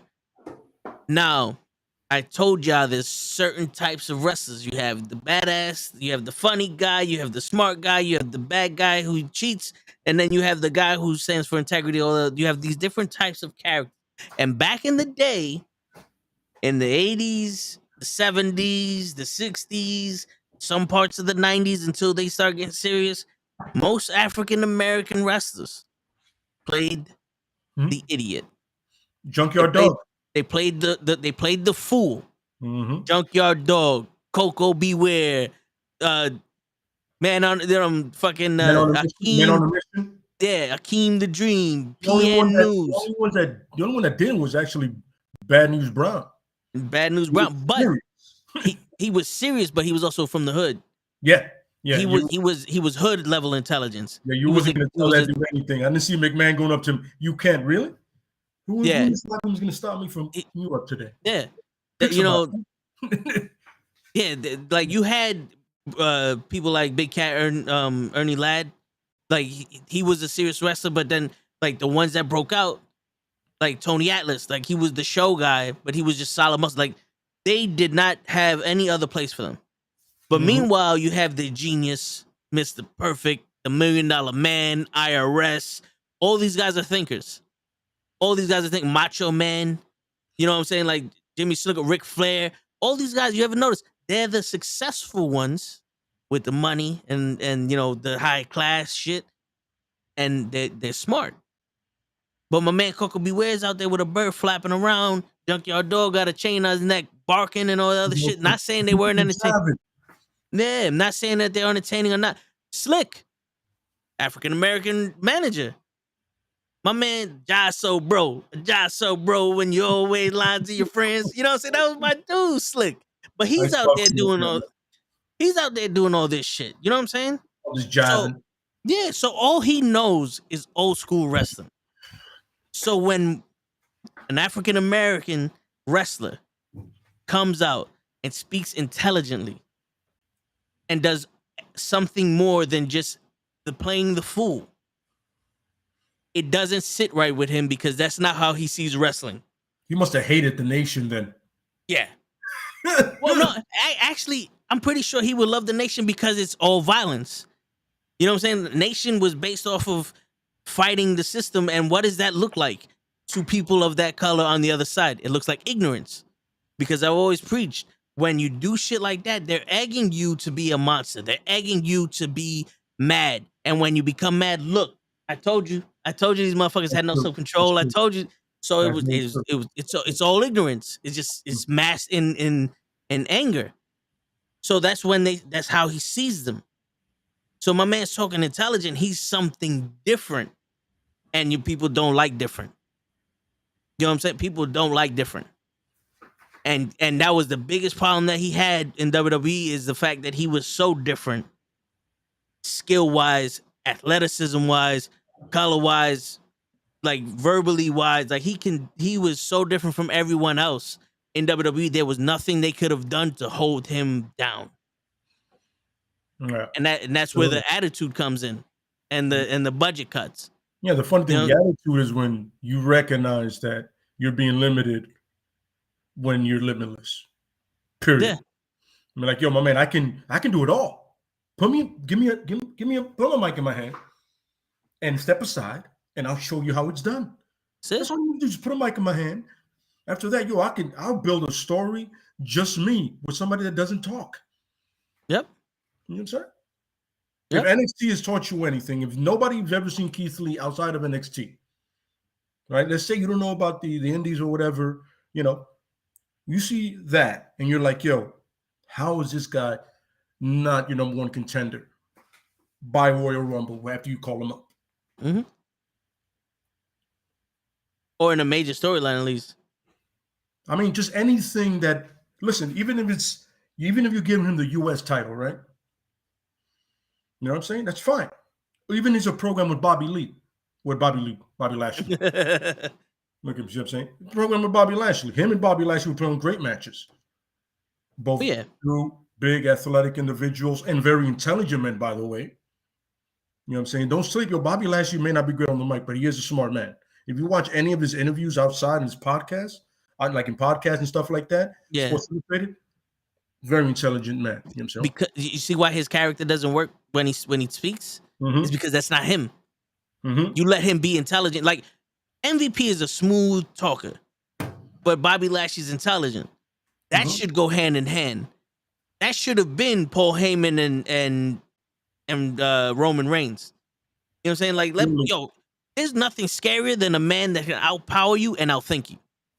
Absolutely. I mean, when you can show the brain and the brawn in one package, who's losing there, bro? That's gonna make merch fly off the thing. On top of the fact that, with all due respect, Keith Lee's a good-looking dude. I don't know if anybody noticed this. With all due respect, I mean, if you don't see it, you wilding. You know what I'm saying? Clean shaven, keeps himself well kept. You know what I'm saying? I get where me and him went. I was like, oh, I see. You know, and he holds himself that way too. Absolutely. You can tell the dude is proud of who he is and what he is. You know what I mean? Proud of being a wrestler, a husband, a man, period. Especially proud that he survived that COVID shit that happened. And you're going to go over here and tell me that this man that went through all that sounds too intelligent. Interesting. I don't think I've ever heard that before. Yeah, I don't understand how you could be too. Like, I can understand if he was like, yo, he's too, like MJF. He's too much of a punk.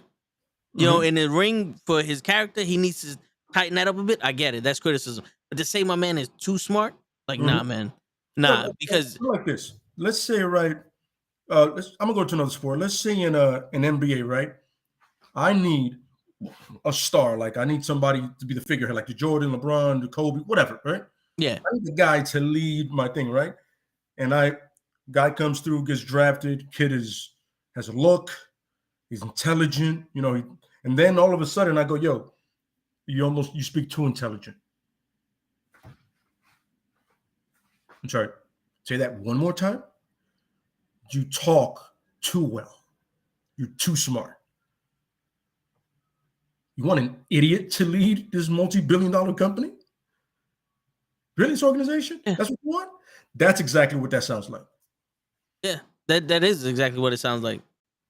And you know, not to play the race card every time we get a chance, but what's the difference between him and someone like the Genius or someone like MJF? You know, This is true. I mean, you don't want to do it, but I've never heard him say that MJF sounds too intelligent. I never. That Danielson sounds too intelligent. That maybe maybe Dunn or somebody like that, you know. And it's funny because nothing against the gentlemen I've mentioned, these wrestlers, because it has nothing to do with them. They clearly see the opportunity and went with it. I understand that. I respect it. I would do the same. You know what I'm saying? You get like, oh, we're gonna push you. I'm in. You know what I'm saying? But to say someone sounds too intelligent, really? Yeah. I don't think at any point in my life somebody goes, yo, you're too well spoken and you know too much. No, that means you don't know enough and you're upset because I know more than you. And you speak like an idiot. That's pretty much what you're saying. Exactly what he's saying. You want the spot I have, but you can't reach it because you don't have the skills I have. Yeah. Okay, I get it. Understood. That you know, I'm not gonna lie to you, that really pissed me off. Oh shit, man. Yeah, I'm saying I would never want to be physically violent to somebody that doesn't deserve it, but I would definitely punch Jim Cornette in the face. No, I fucking hear you. You want to talk about that sounded too stupid. You know? What's going on, Gigi? Gigi? Hi guys. Happy birthday, Toe. Oh, thank you. Happy birthday. Thank you. So hi. Hey there, buds. How was your day? How was your day? Yeah, so we're gonna talk about that. Yeah, absolutely. We're gonna talk about that. We're just gonna let that fly like that. Yep, that's what we're gonna do. That's how we feeling today. That's how we. That's how the big one. All I heard was. Yep. But I want to give a cheers to Toe. Much appreciated, brother, man. Thank you for the network for inviting me and all that. You know what I'm saying, my man. Nothing but love and cheers to you. Happy birthday. There we go. Appreciate y'all being on, man. It wouldn't be nothing without y'all. I don't have nothing in that cup, but it's funny. Same thing here. I got mine right. There's nothing in here. It's literally been my go-to cup for the last couple of days. Yo, that cup is legit though. I got my solo cup always. It's just in case. I was gonna mean it because I'm over here. I keep on trying to unscrew it, and then I'm just like. At one point, my lady goes, "What are you doing? You can't do that." I'm like, "But it spins," and I'm like, yo, real simpleton wise, you know what I mean? Like a fucking kid. No, yeah, it makes sense though. It makes sense.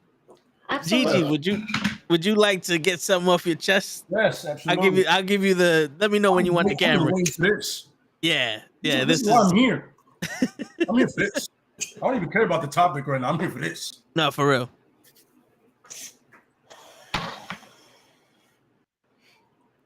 One more sip.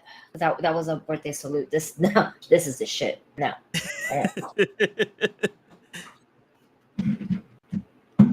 First off,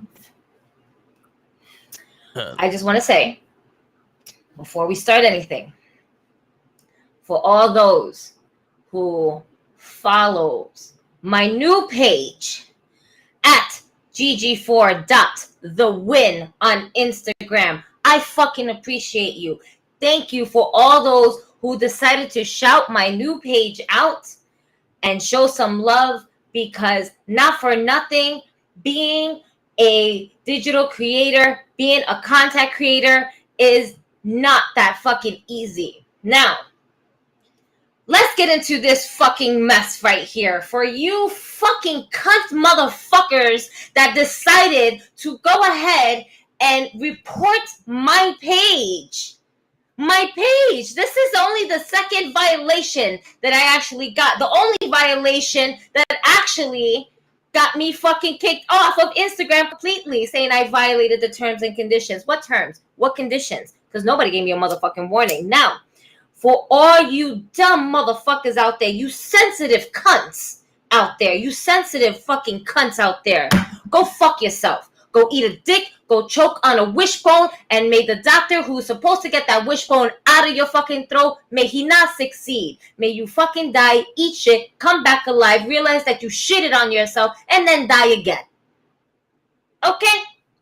Now, I don't appreciate this. Because you know what? Small pages like myself, who only have 2.5K, right? That to me is a huge milestone. Especially for a person that just started this page back in 2021. Okay? This is some bullshit. I worked hard to get that. And it's not just the followers or whatever the case may be. It's the fact that it's some of the original content that I went ahead and posted up actually is gone.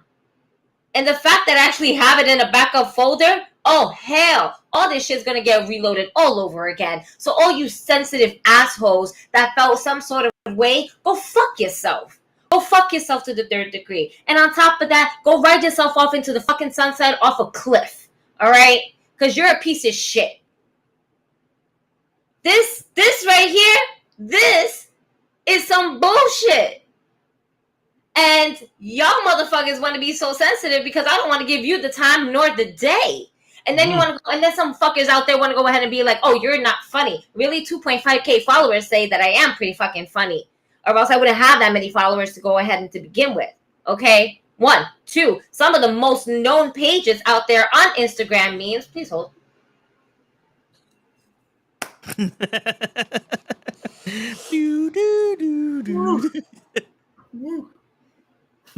Woosah.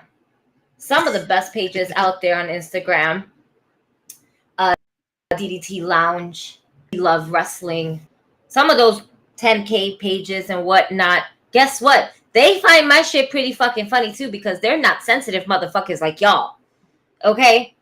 If I didn't give you the time of day, think about it. It's probably a good reason why I did it. If I did give you my time and day and then I decided to drop your ass off, maybe you should think about your actions. Maybe you realize, oh shit, you know what? Maybe I'm stepping over boundaries. If you didn't read the between the lines, you sure hell can read them now because I'm fucking telling you. This is bullshit. All right? Totally lost all of my shit and I had to recreate shit. Now, I am fighting for this. I am appealing this bullshit ass case. Whether I get my page or not is up in the air to the IG gods. All right? But that shit took me a long fucking time to do. And this shit is now no fucking walk in the park. So all you assholes out there that wanted to report my page, or for the asshole and the fucking dirty cunt that decided to do so, go fuck yourself. Cue the song. Damn, I'm late. What's going on? Suck a dick, suck a dick, suck a motherfucking dick. Suck a dick, suck a you just want. I hope your mother gets it down her fucking throat and makes her blind in both her eyes. Oh, so happy tonight. So happy that was completely. But hey, Jeff Hardy came out last night and we were rocking to it. So yeah, go Jeff. Oh and yeah, happy birthday, Tom. Thank you.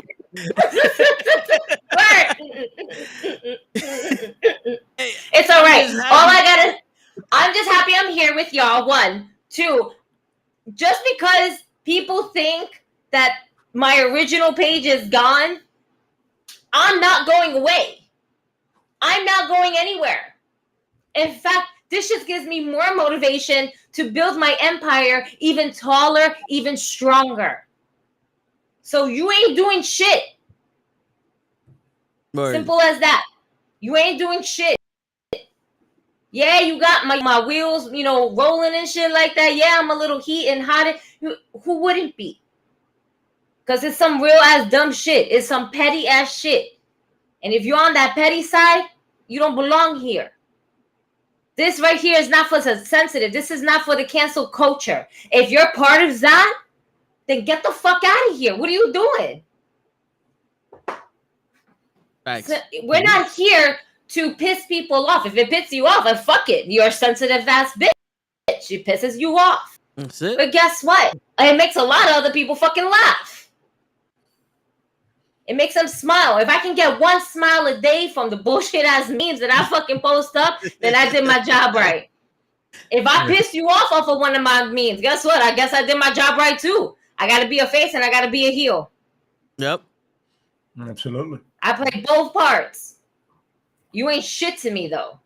Cause watch me build my fucking empire much faster and stronger than you ever thought. So fuck y'all. Mm-hmm. We're going for the win, baby.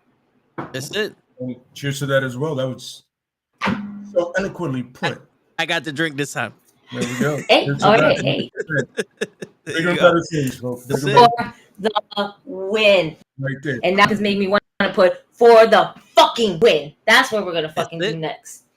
That's it. Oh yeah. For the And by the way, for the fuck win. Steve. All right. It was Fuck Steve. Steve. Steve started it all. Steve started it all. Fucking Steve. That No. motherfucker. Fucking Steve. I'm gonna Fucking continue. bitch. Fuck I gotta fucking Steve. I gotta say Fucking that. cunt. I gotta say that to you, that fucking cunt prick, whoever you are. You know what I'm saying? You clearly don't have the balls to tell the lady. You don't have any brass because you would have told her. Like, yo, I'm gonna report you. So now we know what kind of person you are. We all Yeah. know that you're a coward. You know, Yeah, you pussy And- ass bitch. if you don't think you're a coward, say you did it, but you are, so you won't. Let's be real. But You're a big ass. but you know, to play devil's advocate from the deep down bottoms of my heart, go fuck yourself. There you go. Please go fuck yourself with the biggest watermelon you can find. Go fuck yourself. You know what I'm saying? Like Turn it put that sideways. shit in there. Yeah, put that shit in there, squeeze and let that shit bust all up inside you, you fucking cocksucking motherfucker. Absolutely. Like you should have known from Jump Street that we don't play that soft shit. We keep the shit funky here. If you can't handle it, you're gonna have to go somewhere else. There's always an exit door. We'll be gladly to kick you out of the fucking thing. You know what I'm saying? Mhm. Shine that boot real so nice. Turn that bitch Word. out. Oh, wait. The Rock is not at Mania. Sorry. Wrong person. Wrong That's right. person. It wasn't all those Rock promos and no Rocket Survivor Series. Even a golden egg. Even a golden egg. The year you put Undertaker in the Hall of Fame and you do that shit with The Rock. Yeah, that's it. They could have did that with the Undertaker. Yeah. I have no idea to that. All right. But yeah, But that's fucking crazy. I just want to take this time out to just shout out a couple people. You know, besides you guys definitely showing up. Dream Match Wrestling. Thank you so much for asking me and what's going on. I know you guys are gonna hit me up. One of my favorite people, Ren's Red Cupcake, one of the best meme queens out there for some dirty shit. Not even wrestling shit, but just dirty sexual shit. Yo, she's dope as fuck. Thank you. We love wrestling. Thank you. Fucking Queen Veronica over here. Queen V9681. Thank you. Yo, I some real ass shit. Lightning bolts everywhere. Spine buster toys. Thank you. See, the Pro Wrestling Podcast. Thank you, sir. Pro, I appreciate the fuck out of you. Kenny, I appreciate the fuck out of you.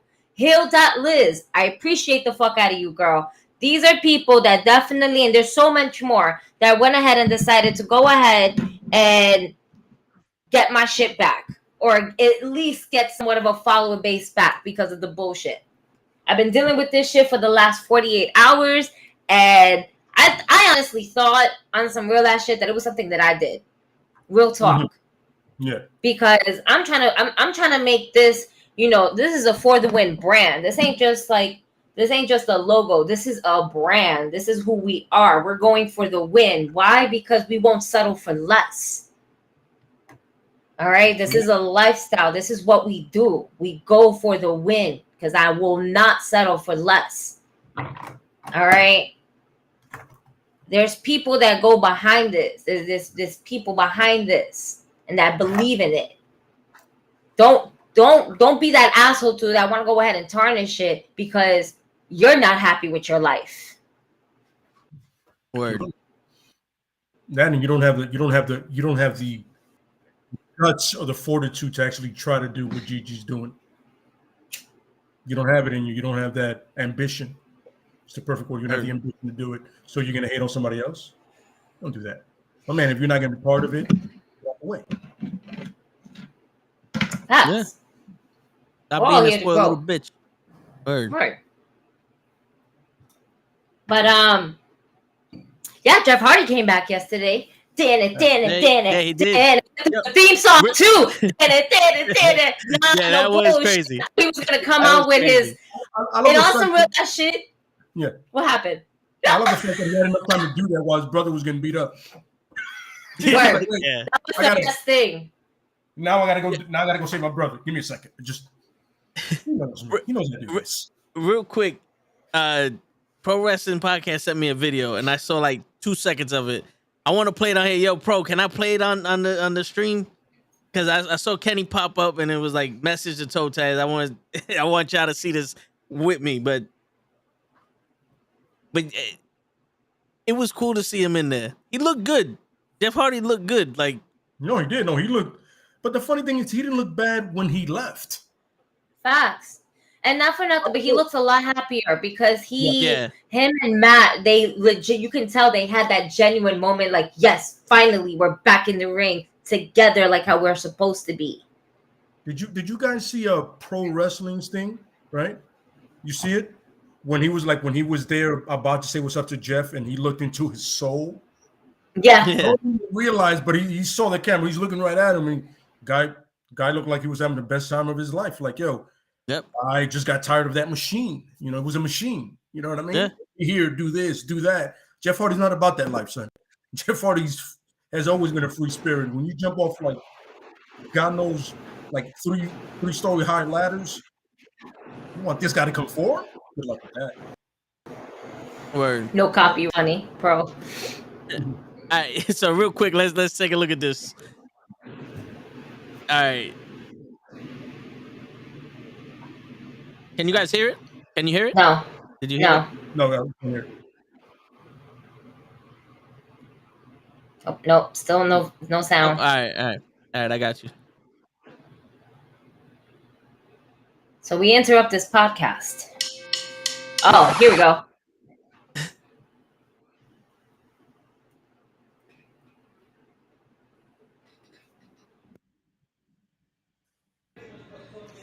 Yeah. Happy birthday to my bro, Toe. Thank you for always sitting there with me every single Monday and torturing ourselves to watch Raw. But man, it's always great to do it with you because you make the time go by great, man. Happy birthday and many, many more. Later. That's everybody. I want to give a special birthday shout out to my brother, Toe Tags. Vin, love you. Happy birthday. I want to give a hell yeah happy birthday shout out to the man, the myth, the legend, Toe Tags. That was the quietest. Oh hell yeah! I'm just saying. So much, man. He started a riot if he said it louder. Very, very, very soon. And most importantly of all, we once. Remember that. We have the glow. Hey there, friend. Happy birthday. Happy birthday to you. You smell like a zoo. happy birthday, happy You look like birthday. a monkey. I like that. And you smell like one too. And also your birthday wish is, I think your birthday wish is to get hair, which I don't think that's gonna happen. Yeah, because you're bald, man. Yeah, You're just a extra short, bald. you're short, you're bald. It's just downhill from here, man. I'm gonna be taller than you when I'm like either 16 or something. I believe Jesus. that. It might be sooner. It might be sooner. Yeah. Anyway, have a happy birthday, my friend. It's your boy Cliff Stones, aka Oh, Kofi shit. Weiss, and one half of the Dirty Hills podcast, and I'm here to say happy birthday to my guy Toe Tags over there at the NuKKle HeDDs podcast, man. Happy birthday, man. You know what I'm saying? That boy veteran age today. You know what I'm saying? Veteran status. You know what I'm saying? Facts. Probably like 50, 60. Don't quote me because I ain't said. But yo, happy birthday, Toe Tag, and you are Dirty Hills approved. So, I hear it's your birthday, man. Just want to wish you a happy birthday. You son of a bitch, you. And wish you many more. And you son of a bitch. Happy birthday. Hey, just want to wish Toe a very special happy birthday from yours truly, Tony Twist, out in Arizona. Hey, man, hope you have a good one. Don't get too fucked up. Don't pass out in a drained pool somewhere. Yo, happy birthday to the most absolute unit of all the absolute units, my man, Mr. Toe Tag Legend himself. You enjoy your day, my brother. You already know. Happy birthday, Toe. Happy birthday. I hope you have an amazing day. Love from all of us. Love from South Africa. Wishing you many, many more. We got international happy birthdays. South Africa. This fucking. Please don't get naked. Please don't get naked. No, now he has to get naked. May you have many more. We appreciate. Is that a cheesecake or a sponge?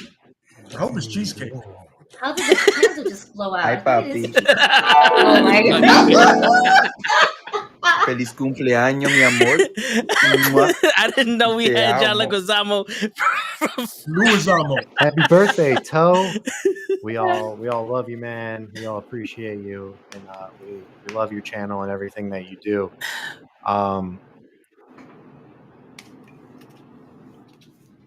And the camera's running away The from camera didn't want to stay for that one. So yeah, man, happy birthday. Enjoy it.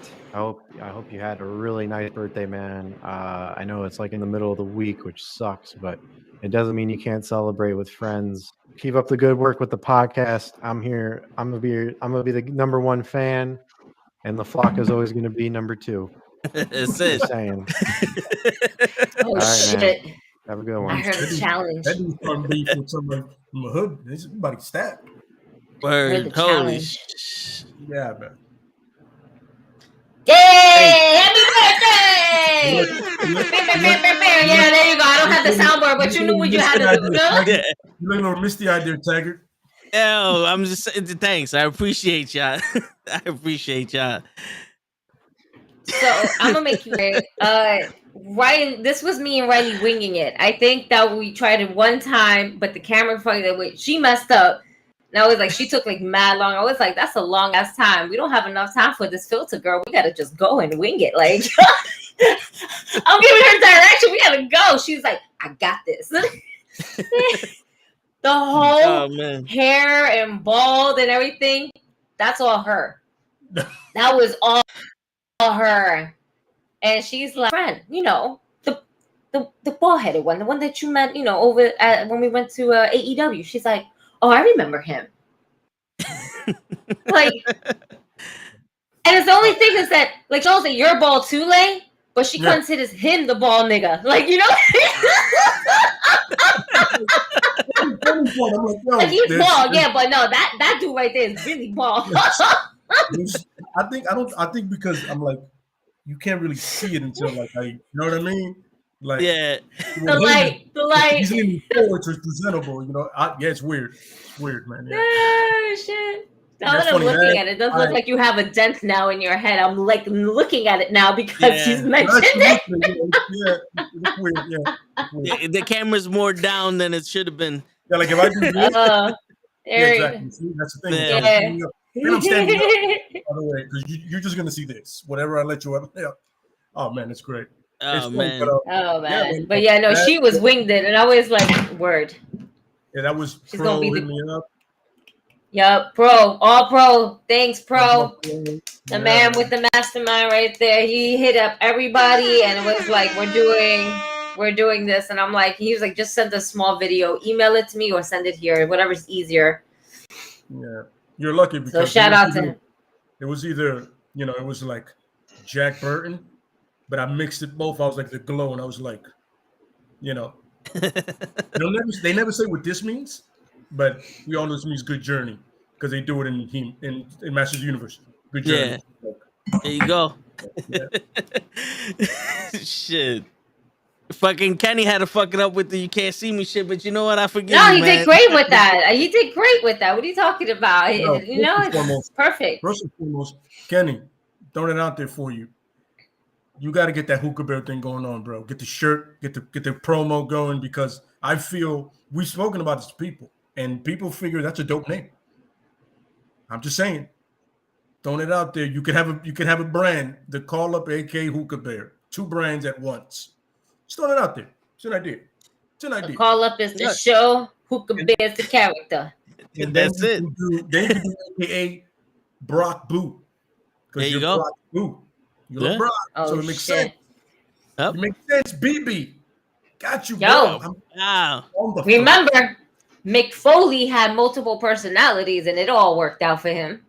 True. Gigi, that's what I'm. Thank you for putting it in a better way than I was thinking of. You see that? And he can make multiple shows. Yeah, he can make multiple shows. Yeah. Conversations with Kenny, the Hookah Lounge, and if he had a center, it could be Brock's Boo Center, the BBC. Yep, there we go. There you go. We got the lineup for you. Set the dates. We're doing this. Itself. Oh man. And Set up an OnlyFans account like this fucking guy over here. Did you really do an OnlyFans account? You decided. No. Did you check did you hit the link? Did any of y'all hit the link? No, I didn't. I was like, you gotta be fucking kidding me. You know what the link is for? What? This podcast. I love it. So if I somebody love hits it. the link, they're gonna come to this podcast. No, Listen, I'm traumatized. Word. I was like, nah. I don't know what I might see. I know I'm gonna see calves, but You didn't want to see this my main picture? no. Nah, I think we all got enough with show. Yeah. I know I did. I'm good. I'm good. Yeah, you traumatized. If I see his calves, no good. I was telling Leo, I want to see how many people hit that fucking link. Oh man. Oh man, that's hilarious, bro. Yeah, but that's all credit goes to Pro. Hell yeah, Word. appreciate it. And His Pro's very talented with editing skills. I would have fucked that all up. for real, one to the other, no transition on some it's one big ass thing. Everywhere. Nonsense. Yeah, was LaFlaca's cat like killing another cat? And was that a cat or that was a dog? No, it was a dog. That looked okay. That looked like a dog, right? All right, so that was Oh, like, that's a big ass cat. Yeah, she has a pug and like 4 cats. I thought like it was like wrestling, like she got him in a headlock and shit. No, because we know why we always talk about how cats are evil, dogs are good. Yeah. Like, all right, look, since you love dogs, All right, I get it. Nah, but I appreciate that. I appreciate that a lot. And thanks for everybody in the chat saying happy birthday to me. Yeah, but was that a cheesecake or a sponge from show? I think it was. I hope it was cheesecake. No. How dare you? Tres leches would have been drenching in his hand. But it's show. Did we not see the promo? Yeah, no, nothing was drenching though. Nothing was drenching. He held it up and then he held it down. It was a cheesecake. It was perfectly sliced cheesecake. Because I don't think a sponge would be able to hold a candle or whatever the fuck that was. What was that? It wasn't even a candle. It looked like one of those little like scented candles you put around your crib. It was like not small like that. Yeah. I thought the size of that, but the flame definitely went out. Yeah, when I saw the flame god, I was like, "Oh shit, that's real." And then Yeah, you questioned that. I questioned everything about listen, it. the funny thing is that I was at work when I did it, and I was just like, I didn't want nobody to cut me off as I was doing it because I didn't want to do it again. Because Oh yeah, I was literally in a moment. I was feeling it. Like if there's somebody cut me off, if I do it again, it's gonna be weird. I was like, I got everything is in my head. I'm like, bang, bang, bang. All of a sudden, what do you want? Gotta start over.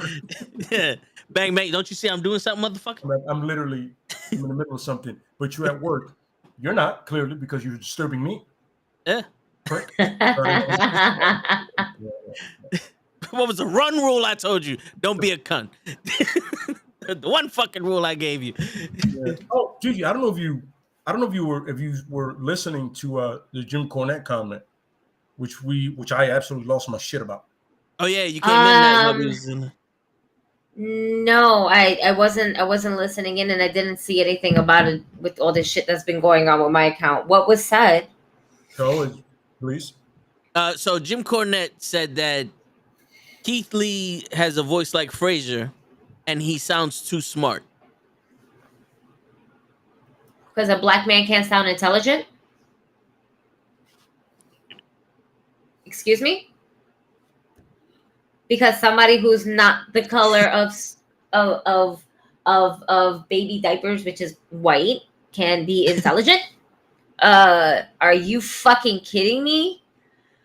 I fucking hate this guy. Like, I don't hate him, but it's like some of this shit that he says is brilliant when it comes to wrestling, and then he says some dumb shit like this, and it's like, bro, you're such a fucking racist. Like, drop this shit already. Keith Lee is a phenomenal athlete, and yes, he's fucking intelligent. The man is fucking smart as shit. And he's what do you expect him to sound like? A fucking thug? Pretty much. What do you want him to sound like? Like a fucking homeless nigga? How do you want this man to sound like? What are your thoughts about Mark Henry? Is it he and it's what, he doesn't speak properly? Because Keith Lee speaks properly, and you know Mark Henry, he a black man, but he a country boy. You know, you expect him to talk like a country boy too? You know, what is that supposed to mean to me? Like, this is I don't understand shit. Like, are you fucking kidding me? Mm-hmm. He's a cunt. He's a cunt. Yeah. Jim Cornette is a fucking cunt. That's the thing. I was my favorite. Here's the thing, right, Gigi? This is what I said earlier, right? Who would you want to represent your company? Someone that talks like Keith Lee, right? Right? Or somebody talks like the Briscoes. This is representing a company. You want with all due respect to the Briscoes, you want somebody that talks like the Briscoes, the Briscoe brothers. I'm saying, make no mistake, I'm hood too, but whatever. Or do you want your main person to be Keith Lee? Keith Lee. I don't understand. If you want to be taken seriously, yeah, Keith Lee. It's a no-brainer.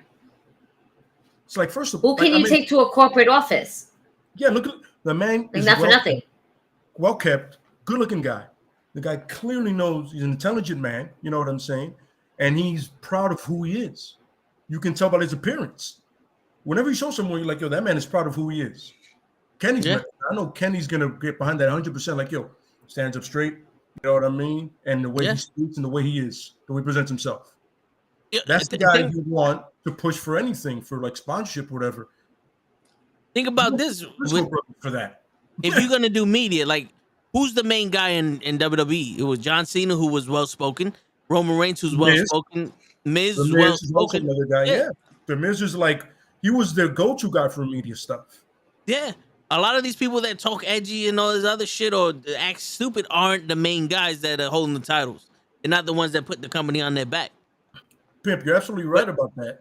And that's the thing is, like, yo, Jim Cornette, like, Toe said it perfectly. It's like, yo, he's old school and he has one way of seeing certain people. Mm-hmm. Like, really? No, nobody else can be intelligent? Because he sees them as ignorant. Absolutely Wh- correct. Yes. Whether it be stupid thugs, just like a Ignorant, show. you know what I'm saying? Yeah. Anything that has to do with urban Yes. overall. Yeah, Yes. definitely. Absolutely correct. Yeah, and because urban has such a negative connotation to it. Hood. Mhm. It's so terribly depicted. You know what I mean? Like all of us grew up in the hood. On this And it's not podcast. even hood, it's also a culture as A well. culture. You have to think We like grew up all of in a it. neighborhood. We all grew up in a neighborhood, right? That everybody knows everybody, about to take care of each other. Did you get in a fight? You get in fights anywhere in life. Doesn't mean. When I remember I dated a girl that actually legitimately told me, "You speak white." I was like, "What the hell does that mean?" Oh, I'm educated. What? So the only people that that are educated are white? Am I missing something? This can't She be. literally told me, "Oh, you speak white." I was like, "What?" It's funny because the hood way of telling someone that you speak proper or eloquently is you speak white. Yeah. You're talking mad white right now. Yeah, you're talking about white. I'm like, because you're supposed to sound ignorant no matter what education level you have. it's supposed to be all Ebonics all the time. Yep. You can't get a job with Ebonics. Sorry. So it works. But I remember the first time I heard that, and wasn't the last, but the first time I was like, I may punch you in the face. Yeah, because the first time in my entire life I'm gonna strike a woman. I've never hit a woman. But I'm like, yo, today might be the day. I'm gonna have to end my streak. I've been on this planet for 19 years. I might have to end that streak.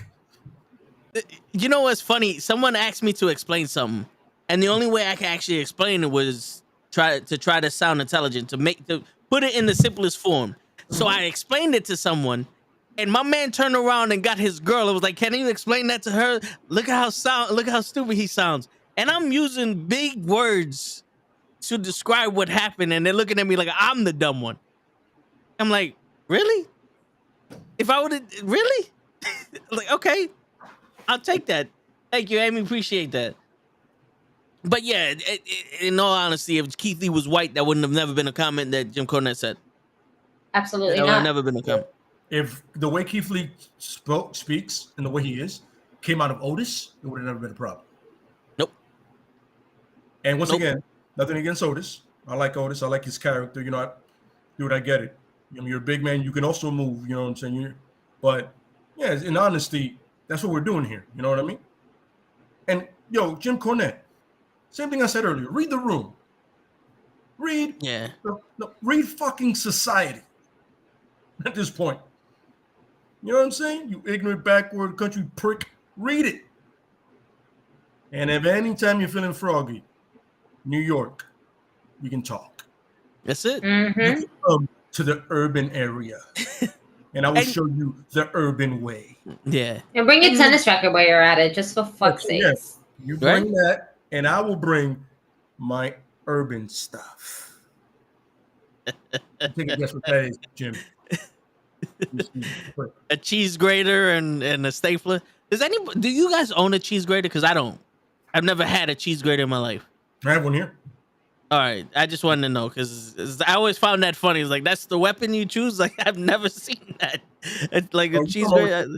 Yeah, the cowbell with the nah. We cut the cheese in the square and eat that shit like that. No, if you're real, you have the one with the one side. Oh, the little stick. Yeah, the one with the one flat side, right? Yeah. And then right after that, it transitions. Yeah. I didn't have the knee jack one. I was okay. to that. We're poor. We can only afford one side. Yeah, no. We can only we can't get the cowbell. We had one side. Like, you get the one side. Yeah, you get the one from the dollar store. Yeah, it's good for about 2-3 cheeses. That was it. All you need is just one side anyway. Everything else is just extra messy, and then you have to clean between this shit. It's more of a hassle, and it's bulky, so you can't really fit it in a drawer. You have to leave it out. Then it gets a little fuck that shit. You just need one side. That's it. And it was a grocery guy being real nice. There wasn't one dollar store at the time. It was a grocery guy being real nice. I'm like, yo, listen, just take it. You know what I mean? I know you need it. So once again, and that was part of the culture, Jim. You fucking prick. We looked out for each other. Word. With the finger I fucked up today. Mm-hmm. I am so mad at that, man. I'm sorry. Anyway, so you jammed your finger? Huh? Did you jam it? Or I was helping pick up a table and like hyperextended a little bit, like oh like, shit, yeah. That didn't help, by the way. I shouldn't have done that. Damn. It's all right. Luckily, I always have athletic tape on me, so I'll be all right. Nah, I hear you. Do Rick Perry comment?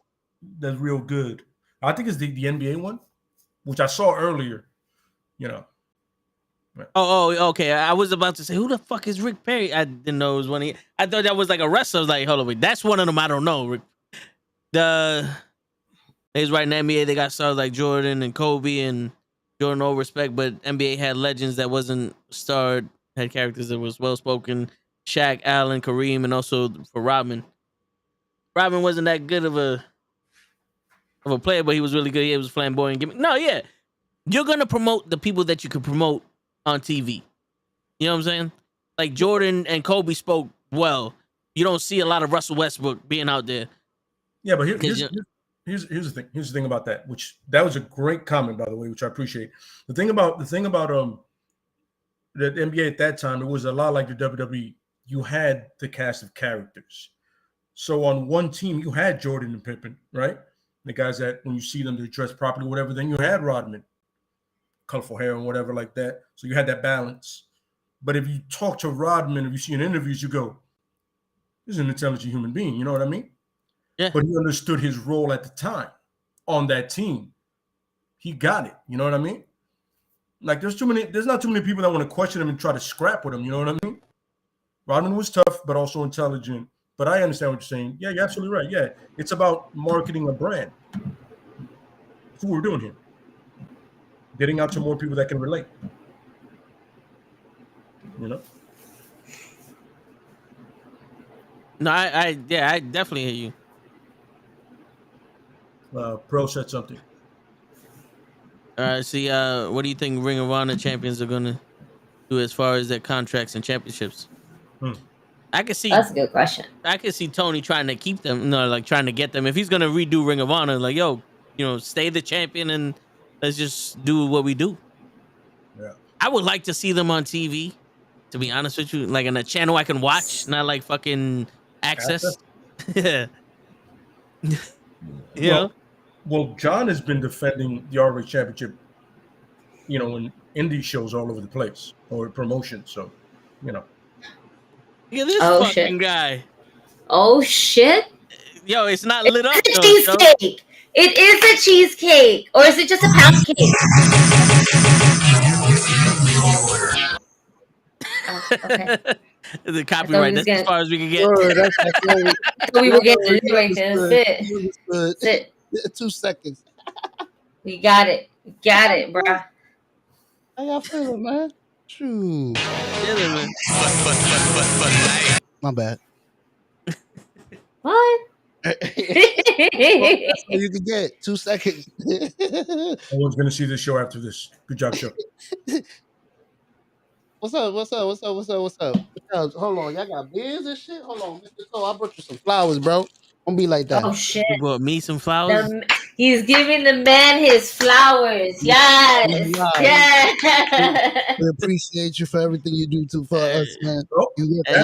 Give people their flowers while they're here. Yeah, I appreciate you stopping at Stop and Shop and picking up the flowers. I got you, my brother. How you You didn't pick up a thing to put your phone on your car. Yeah, right. Well, at least he's not in his car, so that's always fun. That's true. And it's 10 o'clock, so we got a whole hour. Mm-hmm. Yeah. Mm-hmm. We here, baby. We got cheesecake. We got beers. Toad, what you drink? Oh shit. By the way, Hawaiian punch. Joe, I appreciate that thing in the morning. That is hilarious, son. I want to got wake you. up and stuff like that, man. I appreciate that, brother, so much. You have no idea. It's good to have a good morning laugh, man. I appreciate that, brother. See, now I know. I gotta post it in the mornings. Yeah, that's why. No. You can sprinkle it throughout the day, but the first thing in the morning, like you're getting up, you're about to get dressed to take a little man to school, and I'm like, I can use this right now. Yeah, appreciate it, man. Anytime, my brother, I appreciate that. Even though I know Show personally, and I've seen him face to face, and we've done videos before. Yeah. You got to turn it up, show. I feel like you still got that shit on low. Oh, There- shit. He wants to there's get some naked. more. Oh, There's some shit. more show in the closet that you're not showing us. Show like don't put Listen. that. Don't give us no medium, motherfucker. If By you're the gonna be the way- show, be the whole show. We still got to do the IKEA thing in Central Yes. Park. Hey, I'm down. It's about to get warm Let me soon. get- yeah, exactly. You read my mind, show. It's about to get Mhm. warmer, and it's going to be so random. I'm like, yo, what are yeah. they doing? Are they building a dresser in Central Park? Yeah. And then we leave. Record them. Yeah, Randy Sam, what's up? I see you. How you feeling, man? Anytime, you're welcome. Oh, by the way, Elijah, you said something about Nick Cannon's show. Yeah, I could see that. I've never seen this show, and I've never heard anything good about it. So, if it's not pulling in viewers, they're going to cancel it. Yeah. I mean, he does every other fucking show in the world. You got the Masked Singer. You got the. He's the new Ryan Seacrest, bro. Yeah. He's everywhere. You know what I mean? So Pretty much. Yeah. Make some money. Harris wants to know if Gigi if Gigi thinks she'll ever get her old account back. Just remember that for when Gigi comes back. Full access. No. So we're gonna get into the topic, and we literally did the same thing. First and foremost, I heard all of that. All right, I don't know, and whoever pressed the note button, who I pretty much have a good fucking idea who decided to do that. All right, sir. What? I heard what? I wasn't pressing the button to her. I was speaking to Randy. If you can hum, you can hear. I would never press a note to Gigi again. Listen, wireless headphones. I walk around this crib and I hear everything. I might not be able to respond, but guess what? I was coming my way back here. My conversation had nothing to do with I don't know what happened. I just got here. I got here with a cake. It was cheese. I didn't know you was allergic.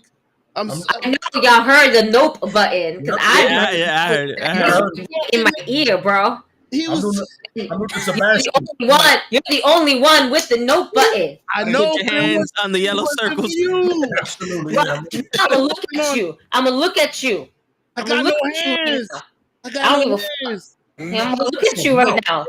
Yeah. What? The house, Sway? You see?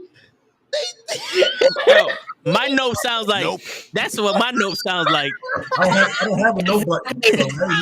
My note sounds Wait, didn't we not establish what the nope button sounded like per person? Like, because we had to establish this, and you were like, the first time you said my bad, but this one you're like, wait, what? I am not delayed. Look. My man's acting like he brought me the cheesecake. With the gallon of beer.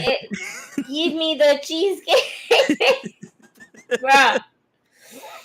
I don't know. I want my old account back. I don't know if I'm gonna get it back. Let's see what tomorrow brings me, and most likely I probably am not gonna get it back because most of the time when they disable the account, 90% chances are they're not gonna get it back. Well, I did ask you on the If I side. get it back, I'll be surprised. If I don't get it back, it'll be expected. Let's hope for the best and prepare for the worst. Pretty much. I asked you on the side, and I'm glad I waited till now because I was listening to the whole story of how they got you. That's fucked up, especially Here's the after funny you part, worked Randy. hard. In Show's background, that is Show Nuff. Yeah. Show's nickname, right? Show's name. But the funny thing is he had no idea who Show Nuff was. No. Now you do it right. See? Look at that. What? See? No, that was me. Right. That one was That me. right. You see? That was right. That was And good. that first one was yours too. Oh no. But that was the no that was heard earlier. That was the no that was heard earlier. By the way, Somebody stole my buttons. No, here goes a button that Gigi likes to press. Go suck a dick, suck a dick, suck a motherfucking dick. Suck a dick, suck a huge or small. That's for you, Show. Me and the guy that reported her. Yeah. On our knees. It's 11. It's 11. I'm gonna take a mental note that it is 11 o'clock. So therefore, this happened 5 minutes prior. So I'm gonna look for this clip. All right, as soon as it posts, sir. I know where my I was at. That's what it says here. It's all right. I did that for the last one for both when Gigi went all Joe Pesci on you, you fucking guy. You fucking that when she went all Joe Pesci on you, and then your expression when you found out Eddie Kingston was Puerto Rican. Also, Listen, I don't want no beef. I pressed it. that was. You know why I pressed it? That 'Cause I was. know you're coming back I was bigger so and ready to better. watch him again. That's And it. then show with his non-hot bone chest. Yeah. Yeah. Gigi's still scarred by that, by the way. I'm telling you, son. Yo, there's not enough Jameson that can make me forget that. Unfortunately. Scarred. Yo, Gigi, you should into the take a retina. screenshot of him doing that, like right before he hits the elbow drop. Awesome. When you make the wrong drunk text. Damn. The moment you knew, you fucked up. Word. What's going on, Kenny? What's up, YG? Kenny. Is it YG or OG? What's going on? Both. No. My man don't play games. I agree with you guys, but Jim Cornette saying Keith Lee talks to proper. Remember when Tim Duncan got? I do remember. I'm a Spurs fan, so I can speak from experience. The reason a man like Tim Duncan, who was probably one of the best ever, or is the best ever, was never given that lead because he wasn't urban. He was from the Florida Keys. You know what's crazy? Listen, man, I'm guilty of this shit also. But it's crazy how when you're a minority, you have to be a certain level minority to be accepted as a minority. Like, why can't we just be fucking humans? Like, Keith Lee is an intelligent man. It doesn't have to be black or white. Like, you can't tell me he's too intelligent to be real black. No. It is you start gearing towards or start going towards what you can relate to. You know what I mean? The way we grew up is not the way Tim Duncan grew up. Yeah. You know what I mean? In the Florida Keys, swimming. He literally started playing ball because he couldn't swim anymore because the pool where he used to go to got destroyed because of a hurricane. He started playing ball. Worked for him. You know what I mean? We gravitate to what we relate to. You know, it's really that easy. Yeah, the Virgin Islands. You relate to what you know. But the thing is with Tim is I followed his college career, ironically, to my favorite team, the Spurs. So we went from there. You know what I mean? Yeah. Nice. You know what I'm saying? Like, look, when it came, pro wrestling is perfect. When it came to Stone Cold, I hated my boss. And Stone Cold was whooping his boss's ass. Stone Cold was bald. I was bald. I had to go T. He had to go T. Hey, there it is. I'm with that guy. I like flipping people off. So does he. I like drinking beer. So does he. Don't you wish you could do that at work? Lay, you want to hear this? What's that? You want to hear a funny story, Lay? Tell your boss. On the Pat McAfee show, I don't know if anybody saw the interview with Vince McMahon. Vince McMahon said that he was Stone Cold Steve Austin. No. That's what he said. He said that would be the character he was. Wow.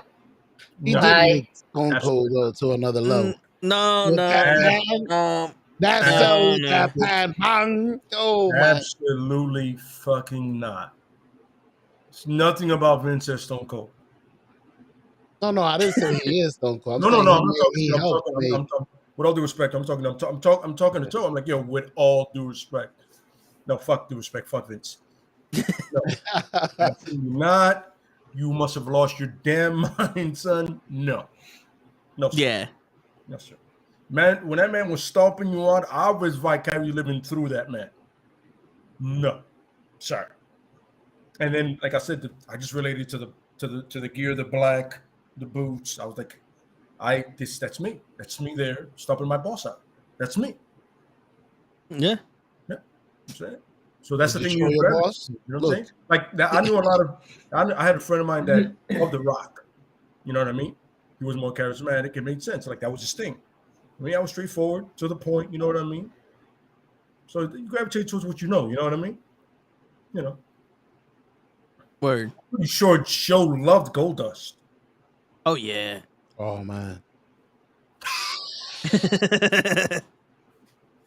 All right. So the topic is the best ever wrestling, right? Yes, the best from each company. their best eras. All right. You know? Wait, what was it again? Because I forgot and I have been. Bruh. Bro, I've been lost. What? Nah, I feel you. You were preoccupied. I legit been dealing with this You've for had like it- you've had it 48 big. hours. Yeah. You're good. You're good. Yeah. The rest of us, no excuse. You're good. Yeah. So what is it? All right, so What's we're gonna. So each company, TNA, WCW, ECW, WWE, WWF, you know, like their best eras of their time. Yeah. So, like, let's say if Oh. you think that the best era of the WWE was Attitude Era or some shit like that, you know what I'm saying? Or the ruthless aggression. Yeah, you know, like, Does that so sound we'll like Stone discuss Cold? the best. Does that sound like Stone Cold? Ruthless. Nah. Nah. This is a prick. Sorry. Stone Cold would have sounded like Ruthless what? Aggression what? How about I just kick your ass? That's the era we're in now. I'm gonna stomp a mud hole in your ass and walk a drive. By the way, Toad pointed out perfectly. That's that promo that he did. I got goosebumps, but I'm still disappointed on that. And I'm gonna talk about that at the end. Small little rant at the end of that. But when I saw that promo, I was like, man, still got it. It's like Mike Tyson and Hangover. Still got it. Oh yeah, oh yeah. Yeah. The response to Kevin Owens, is yeah. the promo he's referring to. Yo, it's not belated bird, but it's not belated bird. What? Yeah. What? Is that a new signee? Is that a new signee? Belated bird. That's contact. Yeah. That's all Gigi's fault. That's contact. Yep. Yeah, Gigi. Yo, nah. Maybe. That bootlegged fucking candle and the contact high fucked me up. It's not belated. Today is my actual birthday. But I appreciate it, man. But yeah, so who wants to go first? Like, we'll start with WCW. What do you think that the best era of WCW was?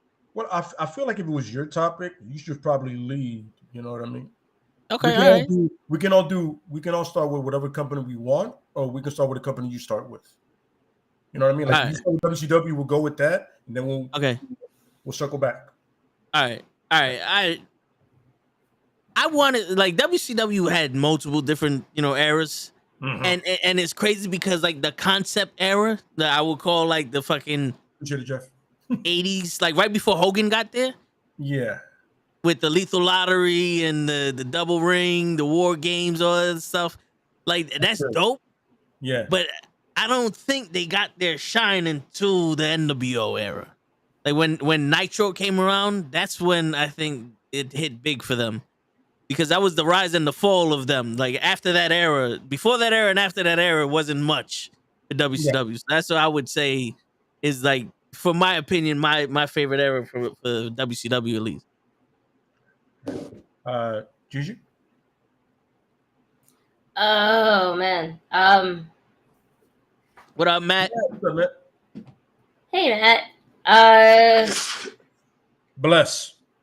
Thank you. I try to move. His sneeze sound like he's laying down a carpet. Oh man. Are we sticking to WCW? Oh well, if you want to name another company, that's fine. I mean, like, so for me, Yeah. I want to lead with a different album. I'm gonna say WWF. Okay. And to me, you know what it is? Sometimes you got to bring that old thing back, and that for me is the golden era, where we get all these characters, and then it's just Grant K-Fab to the galore. Like, and I loved it. It sometimes, and there are a lot of times, especially with, you know, our a diversity group of people, had the most terrible gimmicks that a white man can possibly think of. But we actually had some fucking characters. Like, I ain't gonna lie. Macho Man Randy Savage, even the Ultimate Warrior, shitty wrestler now as more as an adult, but as a kid, it was just like his energy was everything that you wanted to be. Oh You run around like, and if you're ever a kid of that era, you are literally Hogan, you are Ultimate Warrior, you are Macho Man, and you are DiBiase, and sometimes Piper. But DiBiase, because if you were ever a kid and you were a wrestling fan at that time and you wanted to laugh evil, you laugh like Ted DiBiase. Okay? Mm-hmm. Oh, Macho Man yeah. Randy Savage, just the glasses. All right. If you're a kid, you wear your parents' glasses, you are fucking Macho Man Randy Savage. All right. You're wearing a big ass yellow sweatshirt. You are fucking Hogan. All right. Posing. All right. I admit that. I have pictures somewhere. My mom has pictures somewhere. I was definitely posing as Hogan. I was like, oh my God, what was I thinking? And I wasn't. Stones because of that. And then and then if you're running like a fucking psychopath back and forth in your house because there's nothing else to do on one fucking floor, you are the Ultimate Warrior. Ah! Sit the fuck down, okay? And that's it. Yep. I gotta stick back sometimes to the good old days for me for WWF. For me, it's the golden era. I'm with that. No, yeah. Definitely the golden era. For me, when it comes to WCW, it is definitely the Nitro era. And Matt already said it in the chat, and which I appreciate it, is the first and foremost, you set the tone with a cruiserweight match. You know, you have these luchadors come in and like just blow your fucking mind. Like, a human being can't be able to do that. They shouldn't be able to do that. How the fuck can you pull that off? Yeah, for real. And then you have your glaciers. Listen, say whatever you want about it, but that pageantry made him seem dope. But then when he got in the ring, you go, "Oh, he's just a fat white guy." Okay, that's fucking blue light, the snow. He's a horrible Sub-Zero. You have Goldberg running through people, ramming through. You call it. Then the NWO came out. It was the coolest things you ever saw in your life.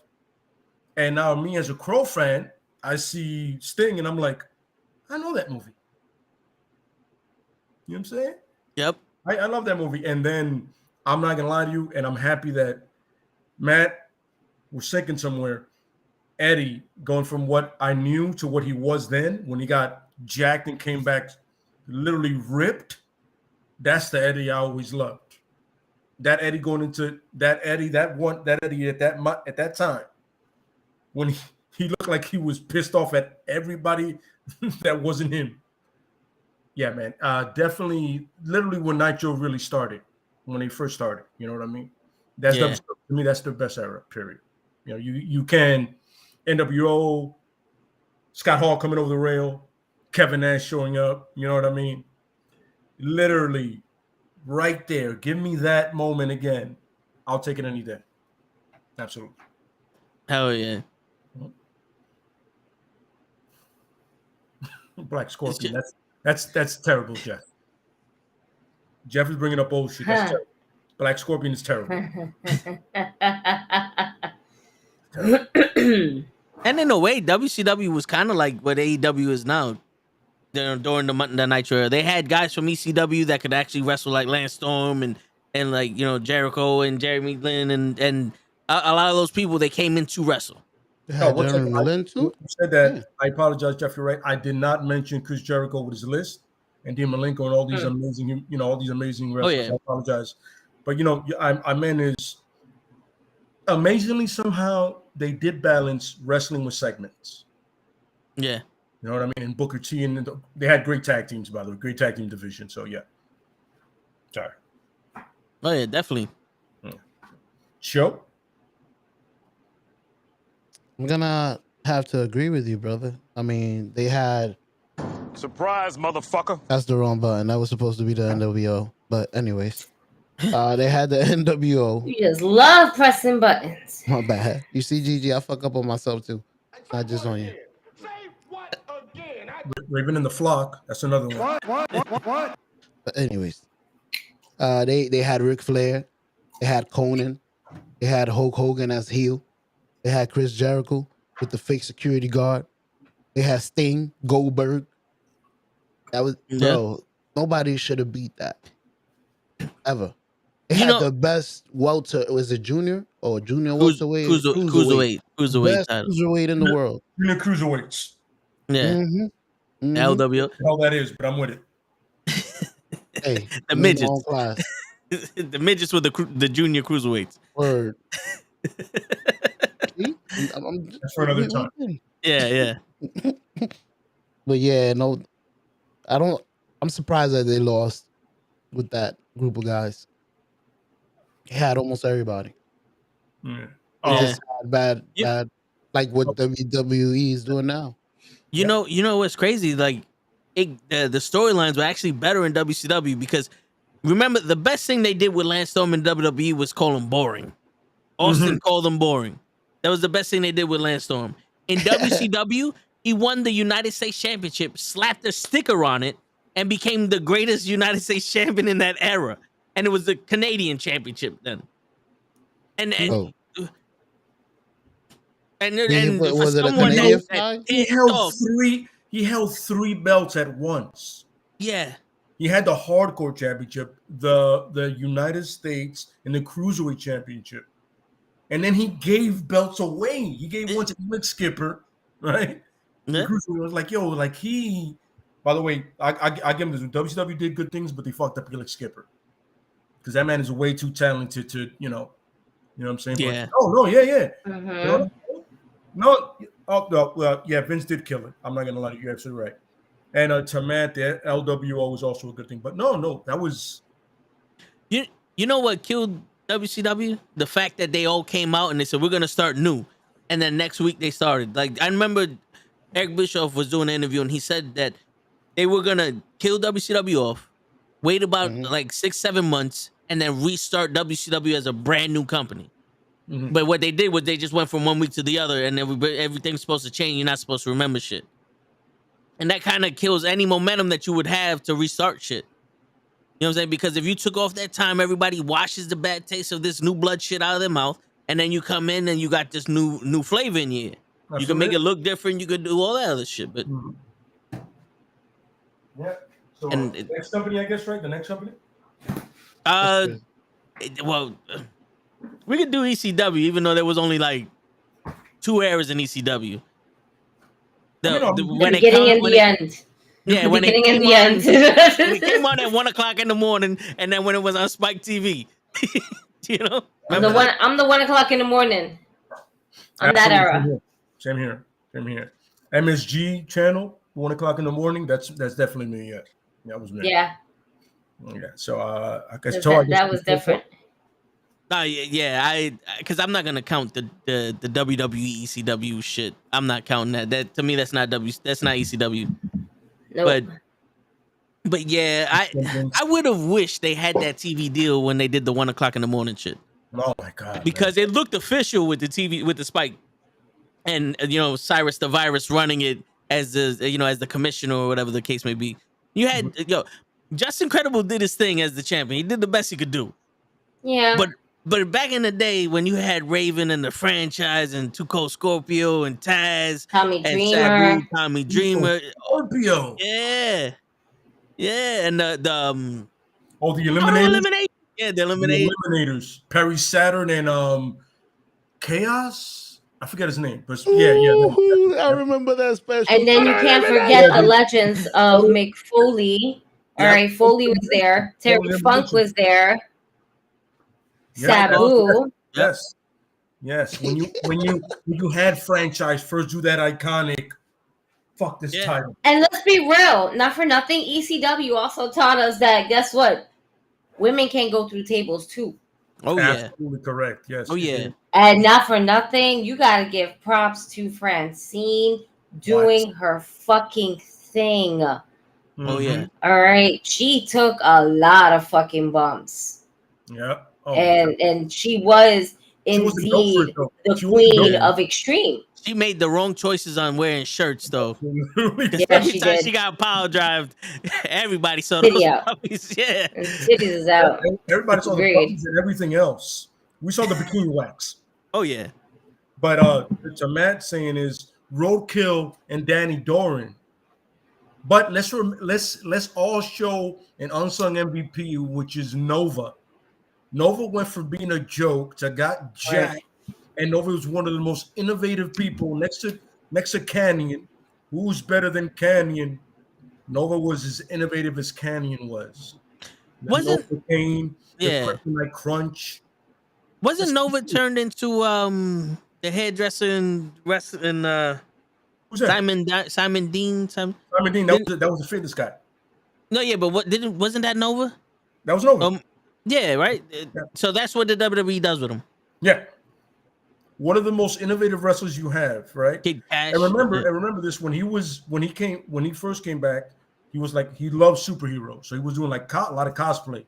You know what I'm saying? Like he did the greatest American hero. He did Green Lantern, right? But his moves were always different. He was always different. Yeah. Just just remember. You know what I'm saying? It was just fun times. Yeah. Yo, they had the Blue World Order, which was a parody of the New World Order, and they had big sexy fuck. You had the Blue Meanie in it. Blue Meanie, Nova. Okay. Big sexy. You had Steve. It was Stevie Richards. Big sexy. Stevie Richards. Stevie Richards. Yeah. Stevie Richards. And they at one point they were like legitimate.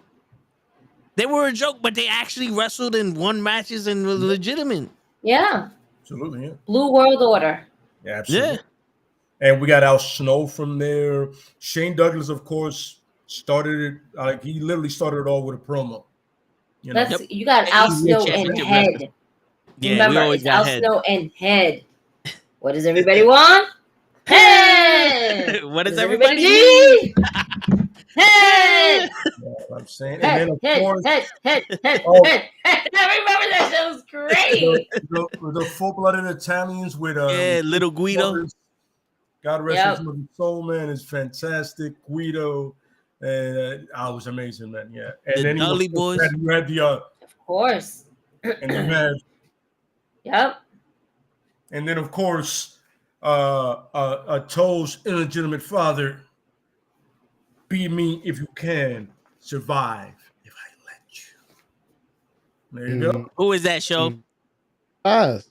All right. Come on, baby. No. Jeff. It's with one Z. One Z. One Z. You notice mine has one Z also. Yeah, I know. Yeah. And of course, I mean, RVD was just unfair. Then, I think, and the Dudley Boys is also great, but I think, I don't know, man. There's something about that at that time when you're up at 1 in the morning watching that.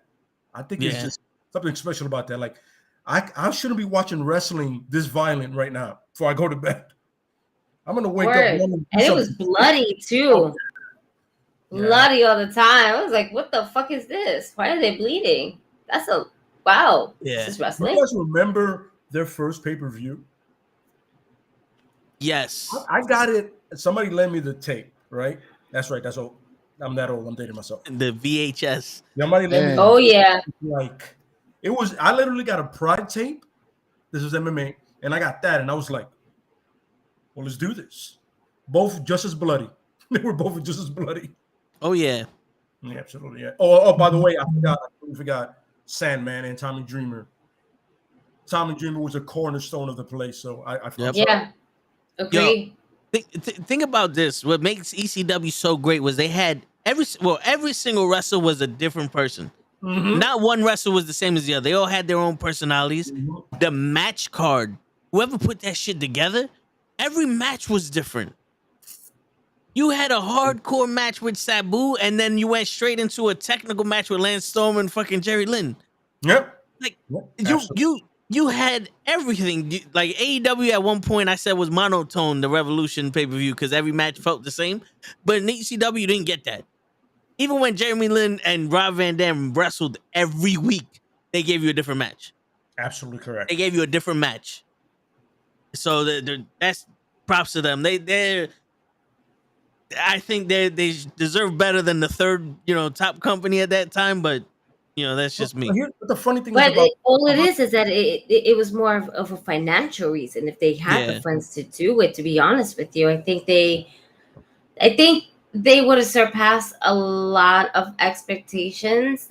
Not expectations. They would have surpassed the goals more than people would imagine. Yes. Absolutely, yeah. You know, But and that's all it is. It was all more about the money situation from that.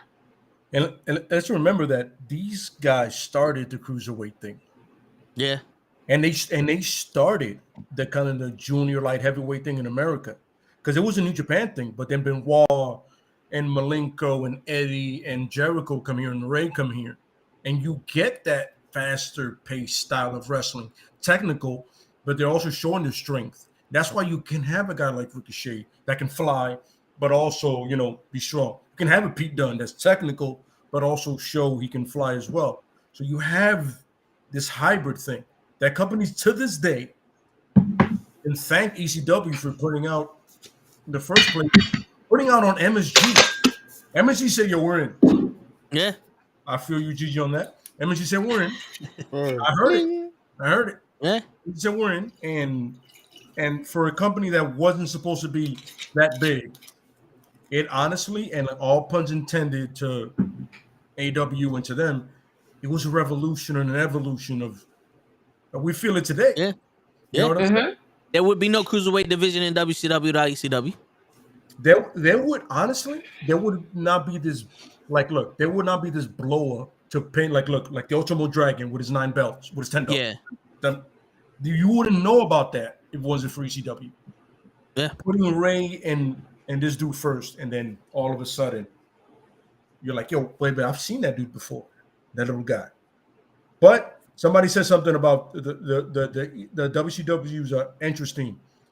Not gonna lie to you. I've said it before, Rey Mysterio. Epic shit. Dun, dun, dun, dun, dun, dun, dun, dun, dun. Whoever was doing the shit for them back then, because the NWO shit was just, I don't know what. That dude, I'm hoping he's still getting paid for that. Because I still rock that. I'm still rocking that to this day. You know what I mean? We are in control. No, yeah. Yeah, that was. And what they did with TNT, it felt like they tried to take that company, but they tamed them too much. You know, a lot of the Eddie's it. The Eddie that I'm talking about is he's really arrogant and he's an asshole. That kind of Eddie, some. That Eddie. I don't have long hair, so I can't do the thing he did. The Superman curl. No, he would cover his eyes on some. He hated. Oh yeah. Don't look at me. I remember Hayabusa, man. Man, an amazing wrestler, Hayabusa. It's sad what happened to Hayabusa, man. He was one of my favorite wrestlers. For the life of me, I can't remember this fucking guy's name. But when it was Hayabusa and that dude with the Japanese writing all over his body versus Sabu and Taz. Yes. Yo, those tag team matches they had with Sabu and Rob Van Dam, phenomenal. But in that, was the FGW in Japan, he was a part of that organization. I told you to watch the Dark Side of the Ring. He tried to do springboard moonsault like Jericho's lion salt. He did that and landed straight on his neck and paralyzed himself. And that's how his career ended. And then I believe a couple years later, he actually went to their memorial show because their business was going out of the company was going out of business, and he walked on their pay-per-view.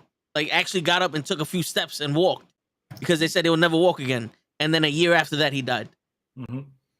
It's crazy what happened to Hayabusa. He was one of the original people to start doing moonsaults and 450s and the shooting star presses and all that other shit up in wrestling. He was right behind Shujin Thunder Liger and people like that. You know what I mean? When they started putting more acrobatics into it. So Hayabusa is, by the way, a pair of gloves that I have named after him. From a company that's amazing. Really respected and man.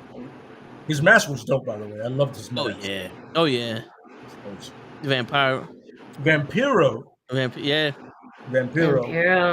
Vampiro is a legend in his own right. But that's for another time. I want to do an episode where I dive into Vampiro. I don't think he gets enough credit that he needs. You know what I'm saying? What's up, Show? The Asian guy you're talking about, his name is Jinsei Shinsaki. Jinsei Sasaki. Yeah, okay, all right. I appreciate. Yeah. Yeah. Appreciate All right. We doing the next company? We're TNA, it. right?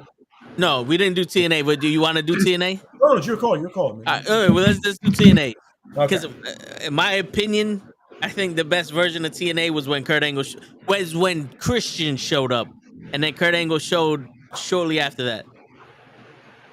Because I think Christian put a lot of eyes on TNA because he was the first person to go from WWF to TNA at that time.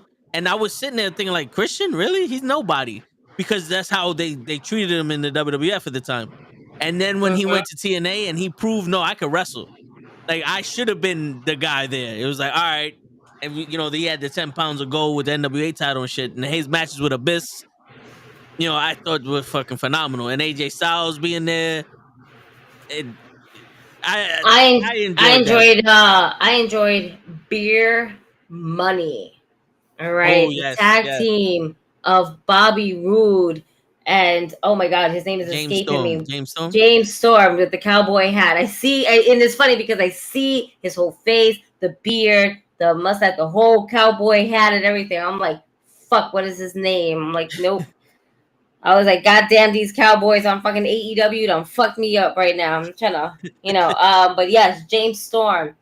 Beer Money was one of the best tag teams that TNA had. That fact that they broke them up was just dumb as shit. Like, it's dumb. But, different strokes for different folks. Even, like, James Storm went to NXT for, like, one night? And then he was like, nah, I don't want a contract. Thank you. Gotta go. Yep. And he went right back to Impact. It's true, yeah. And I was hoping that he came back so we can have another tag team between him and, Bobby Roode. And I think they both had issues, like within themselves. I believe so, yeah. Right? Yeah, they had turmoils on their own stuff, like not to be a tag team. That and James Storm just didn't like the NXT format. For some reason, it wasn't for him. I don't understand what that is. You know what I'm saying? Yeah, but what for me, because I literally saw that first match with Low Key, AJ Styles. You know what I'm saying? I saw that first match, and I was like, I like this. I had literally just watched Ring of Honor with Eddie. So I'm like, I know these two other guys. The hell is Eddie? You know what I mean? So that really, like, starting from it, from when it first started. Yeah, that's my favorite TNA. When Ron Killings was the NWA champion. You know what I'm saying? Yeah. Oh no, not Super Eric Young. Eric Young, part of Team Canada. Yo, remember that? And I mentioned it before, and people don't give this guy credit. Where Sonny Siaki was part of the Flying Elvises, whatever the fuck that means. Sonny Siaki was very talented. You know what I mean? Was that Jimmy Wang Yang? No, he wasn't part of that. Okay, all right. Because I know Jimmy Wang was in TNA in the beginning, also, right? Yeah, he was a little part of it. He was a part of it in another sense. Yeah. Sanjay Dutt was also another one. Curry. Man, that's cheating. That's the fallen angel. Fallen angel. Curry man. Curry man's a fallen. Don't do that. Not just cheating. Yeah. Up the fallen angel as well. You know what I mean? You just had the X division was the cruiserweight division reborn and redefined. Yeah. And I love the fact that it started with Loki, AJ, and Jerry Lynn. That was a beautiful thing because Jerry Lynn, sure enough, you know what I'm saying? Yeah, I thought it was great, man. Yeah, that my favorite thing is the very beginning. Yeah, TNA. I get that. I get it. Amazing. Go ahead, Amazing Red. I said this before. He has to be one of the best high flyers in the industry. Amazing Red. Like a lot of people may not know this or give him credit for it, but he did not the 450, like the other one. Was it the 680 or 630? Yo, I seen him do that one time. It was so fucking smooth. I was like, yo, my man is nasty with this shit. Boing. Mid word. That's for them. What about you, Gigi? What are you thinking about to TNA? Like more or less like where like the era of Bear Money was at. Like Okay. I don't know what at that point what WW EFCK, I don't know. What? I don't fucking know.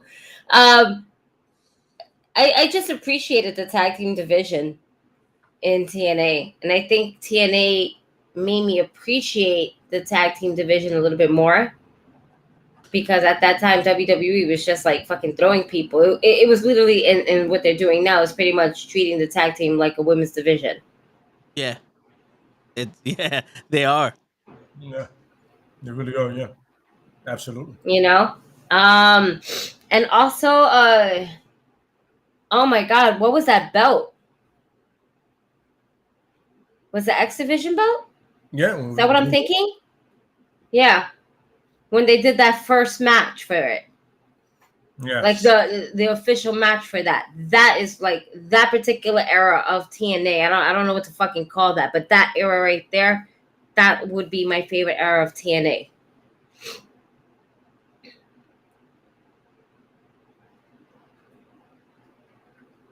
What? A user posted dead bodies from Ukraine and never got reported or deleted, but then they delete Gigi's Instagram. Mm-hmm. Yeah, that's fucked up. I was like, what? Oh man. Appreciate you being here. Appreciate that, ACW. Yeah. Appreciate the that. support. Poor Gigi lost the channel, but we're gonna come back double. Fuck that 2.5. We're gonna go Hey, 7,000. She started a better Oh, fucking that's it. channel. 1 it. million. We're doing it. We're just rebuilding the empire. It's all good. That's it. Word. We don't take L's because we go for the win. Mm-hmm. That's it. That's what we do. You a fucking cunt. Fucking cunts out there, man. Yeah, word. Fucking suck a dick. Like, yeah, eat a dick. Shogun it. Word. Oh man. One more While time you're for at that it. fucking cocksucker. Wait. There you go. Oh shit.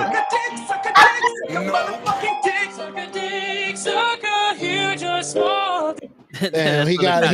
Look at this guy. He got it hard first, and then he started. Look at that. Yeah, I see. Sound effect to get him hard, boing. Yeah, and that's then it. goes suck a dick. That's it. We got one ready for you, motherfuckers. Word, boy. I like it. Show. What about you, man? That right. Wasn't Bobby Lashley in TNA? He was. Yes, he was. With all his 3,000 belts. Yeah, he held all of them at once. Hey, don't forget about my boy. I found out that wasn't it then that he started with MVP? Whoa. Yeah. Wait a minute. He's my Now, boy now. He's all my of a sudden, Bobby Lashley's his boy. Flag All of a on the sudden. play. Hold up. Top blocking. Hold. Bueno. Oh, wait. Now he's your boy? Listen, I got hope for you and Miz. On our podcast, I have witnesses, and they are Toe and Gigi. You not being a fan. See, look, somebody said pause. Mm-hmm. Bobby Lashley. Now he's your boy? I agree. The boy. I agree with you 1,000%. I was like that about a few months ago. I remember talking to y'all though. I remember the progression where I was like, it started. I think he was wrestling. Who was it he was wrestling back then? Drew He looked McIntyre. terrible. Drew McIntyre. He looked That wasn't terrible. his fault. That wasn't Bobby's fault. And then little by little, once he started becoming I'll destroy you. I don't really gotta wrestle. I'm just gonna slam you everywhere, bro. I'm gonna kill your ass. And then I'm gonna put you in the master lock or the master key or whatever the fuck he calls it. Master key. The hurt Over. Nigga said He- master key. He became a monster, like Brock Lesnar level. Like, to fuck me up, you're gonna have to bring Lesnar or you're gonna have to bring a top dog. But nobody of these little guys ain't gonna really beat me up type of status. And I started to like him. It's little by little. Show His I want attitude. you to hear me very clearly, show. Oh, I hate your soul. My bad. Yo, you want to know something, Show? Because I remember these conversations vividly. And I remember Lay giving you the same look that he just gave you when you described Bobby Lashley, because I don't know what that was. Mm-hmm. And I remember also telling you, go watch his stuff in TNA and tell me he can't wrestle. So apparently you did it. You watch his stuff in TNA. I did. I went and I studied him. This dude is good. A great dude too. Outside the ring, man. A soldier. And side note, amazing, yeah. To Matt Awesome, that'll be Monty Brown. Monty Brown, the Pounce. Should have Yep. been bigger than he was. I love that guy, but as you were saying, I'm sorry, Shep. Pounce. No. Loved it. Yo, you should definitely do you should definitely do one of those promos. Hey, I'll check them out. See, I appreciate it. I told you I'll bring me promos and I'll do them. Get like a leopard shirt and then do the promo. Let me write it down. What's his name? Monty Pounce? I'll write it down. We got a new signee for Diamond Wrestling. Monty Pounce. Monty Pounce has just signed with Diamond Wrestling. Monty Pounce. Holy shit. What's his name then? Come on, man. Yeah. Monty Brown. Brown. Okay, my bad. His finishing move was the pounce. No bad. Yeah, we saw your comment, ECW. We right when you brought it up, I put it on screen. I don't know if you didn't hear us, but yeah, we acknowledge you. Yeah. We said thank you. Thank you for the support. Yeah. We did all that. Yeah. We do it again. Thank you for that, man. We appreciate you. Yeah, repay a moment of silence for sure. Or Monty Pounce. Bruh. Oh. Yeah, I'll put in for that leopard shirt, by the way. See, I want you to watch his promo first and then do it. Yeah. I got you. The leopard shirt. Hey, I'm ready. I'm just right. I'm keeping it in my little book, B. I expected to write that down. Nah, I gotta get it right, B. I'll be ready. My man said he has a little book. Do you have a lock for it? Nah. I got a little rubber band. Bleep. Oh, okay. It's There over. you go. So Rubber Band Man, gotcha. Because if somebody opens up that book, they're gonna be possessed by the demons of shows mispronunciation. Bro, nobody would be able to read what I wrote. Monty Pounce's theme song better be some Beanie Man. Oh yeah, of course. 100%. He's gonna be what they wanted Kofi Kingston to be when he first started. That's one of the things I would love to rebook Kofi, like to succeed. Like, you don't think he succeeded? That Orton thing worked. That angle. If Orton was such a fucking cunt. Stop, Toad. So now WWE best era. Yeah, the best era of the WWE. You did WWE. Gigi had a reaction, and we were like, yeah. You have to back away from a thing like, yeah, this isn't the time or the place to talk about Orton. Exactly. Let's talk about the WWE. Not on my birthday. We'll have that one day. Yeah.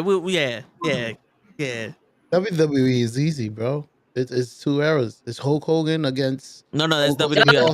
No. Oh, Hulk Hogan belongs to WWF. My bad. I mean, I guess he didn't could know go it was to WWE as well since he decided to come in as, NWO Hogan. I get, you know what? It's Hogan. He's everywhere. He's in all of them, I think. He's also in WCW and TNA, right? Yeah. Oh man. The only one he hasn't been in it was ECW, AEW. baby. Yeah, ECW also. AEW. Oh, and AEW. Yeah. Give it a few months. Nah. Let Tony Khan keep him away from it. We don't need him. You wouldn't want him as a promo man like Arn Anderson? Hogan? Yeah. Hogan? Nah.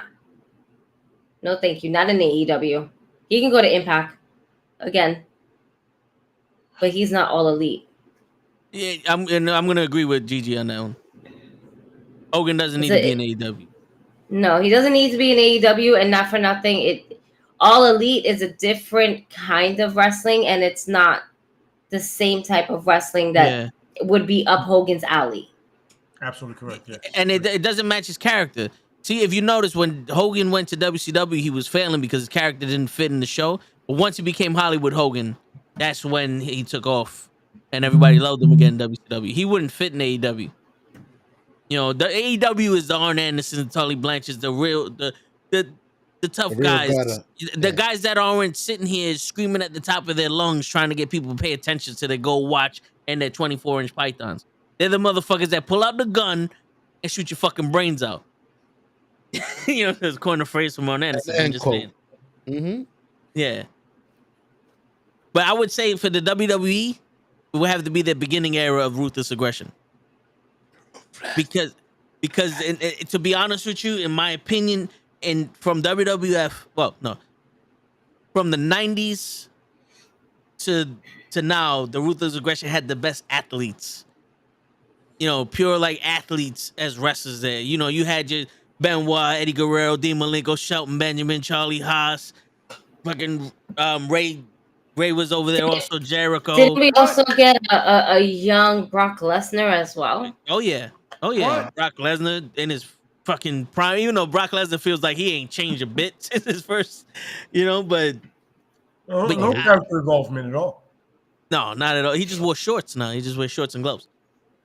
Yeah. But Kurt Angle, you know, these were matches, like dream matches that you would have put together nowadays if you wanted to do Malenko. Legends type shit. Yeah, you know, Even Malenko.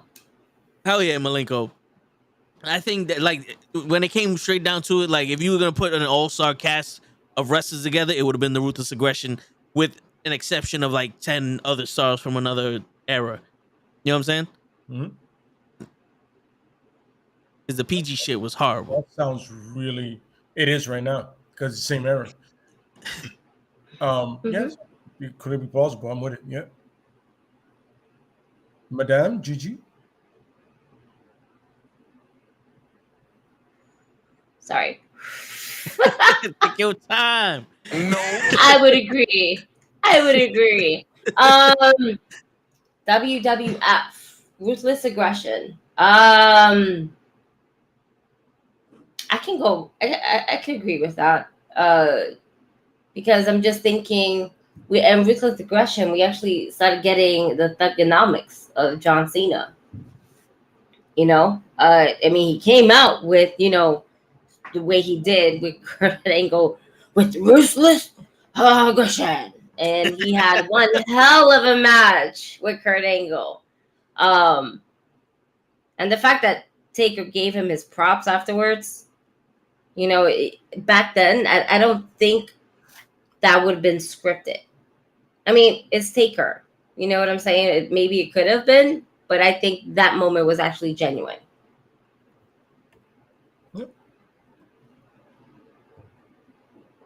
We all know my opinion on. It's just the women's division just got really shitty there. Yeah, this is one of the best areas for the women, but I don't think I'm gonna. We have to go there to. Yeah. Yeah, we're not. No. Just reel me in. Yeah, I grew up in the Attitude Era, 100%. Like I said, I idolized Stone Cold because I hated my boss. I understood it, and I know I could whip my boss's ass. I literally understood that I could if I wanted to, but bills got to get paid. But Stone Cold whooped his boss's ass and he still got paid. And I'm like, I can do this. I can live through this guy. I drink beer, whiskey. I can live through this guy. And then the thing about it is, there was never a sense of nobody didn't matter. Everybody mattered.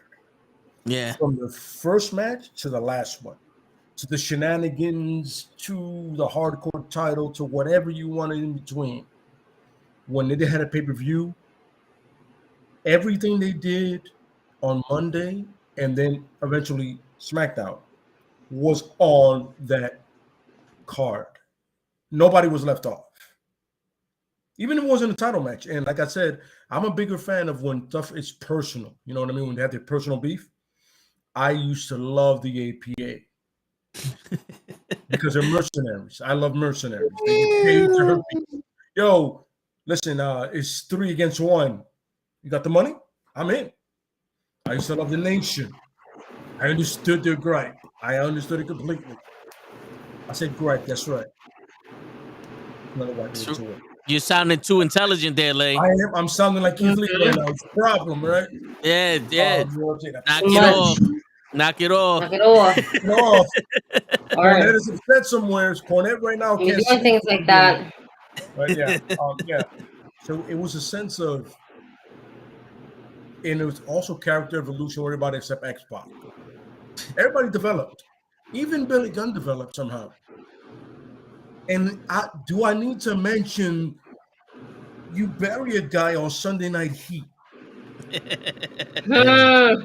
On Sunday Night Heat, you buried a guy to the point where his career never recovered.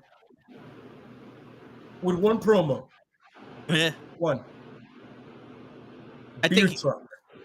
Two. And by the way, people forget with that awesome promo on the beer truck, because I'm gonna roll into that SmackDown hotel, go in room 316, and burn that son of a bitch to the ground. He told him, take those little glasses off and look at me with your little beady eyes. I mean, come on now, you know what I'm saying? And then on top of that, you had great wrestling matches too. Remember, the first Hardy and Edge and Christian match happened during that era. No Mercy. That's when we realized we got something special with the two tag teams. Yep. Still fuck Edge, by the way. But the point is, we have something special here. The Tit Invitational, can't believe I just said that, introduced us to two of the best tag teams we'll ever see in all of wrestling. No matter what you say. Word.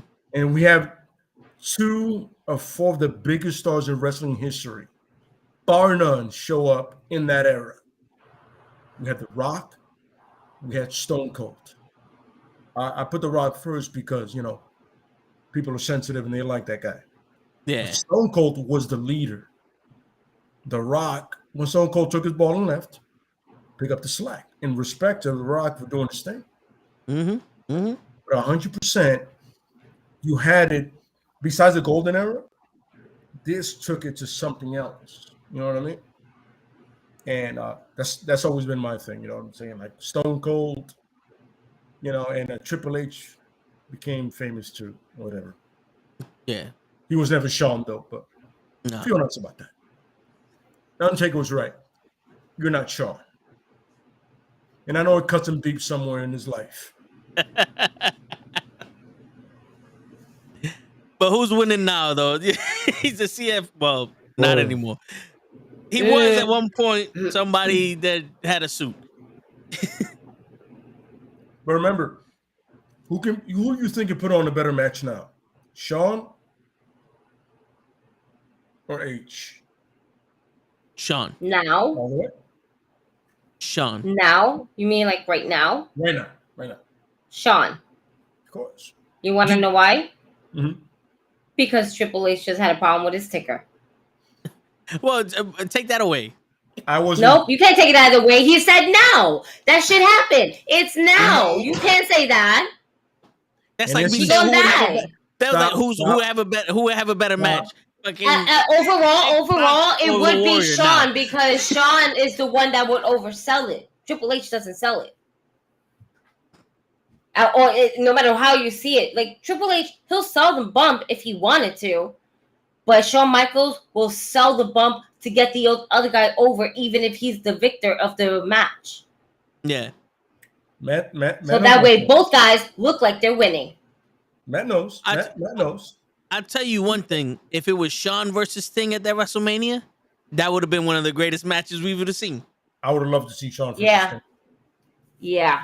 Yo, Dream, you're out there somewhere. Dream Wrestling. Shawn versus Sting, dream match. That's a lot. A lot of people don't say that. But, you know what I'm saying? That's pure athleticism. Yep. And that was for free. Welcome. Fuck AEW for doing that to you. Great, they put on great programs, but for screwing you over, that's fucked up, man. Yeah. Absolutely. Fucking bitches. We back you up no matter what. Word. Show. Yo. Before you go into your favorite era of the day, what's your WWE era? Y'all took away the one I thought I had because I didn't know y'all was separating WWF from WWE. But now that I've Wait, heard, which one? Which one? Then just say it. Okay, what was your choice? it's between is it Ruthless Aggression? No, it's not. I got Ruthless Aggression in my head.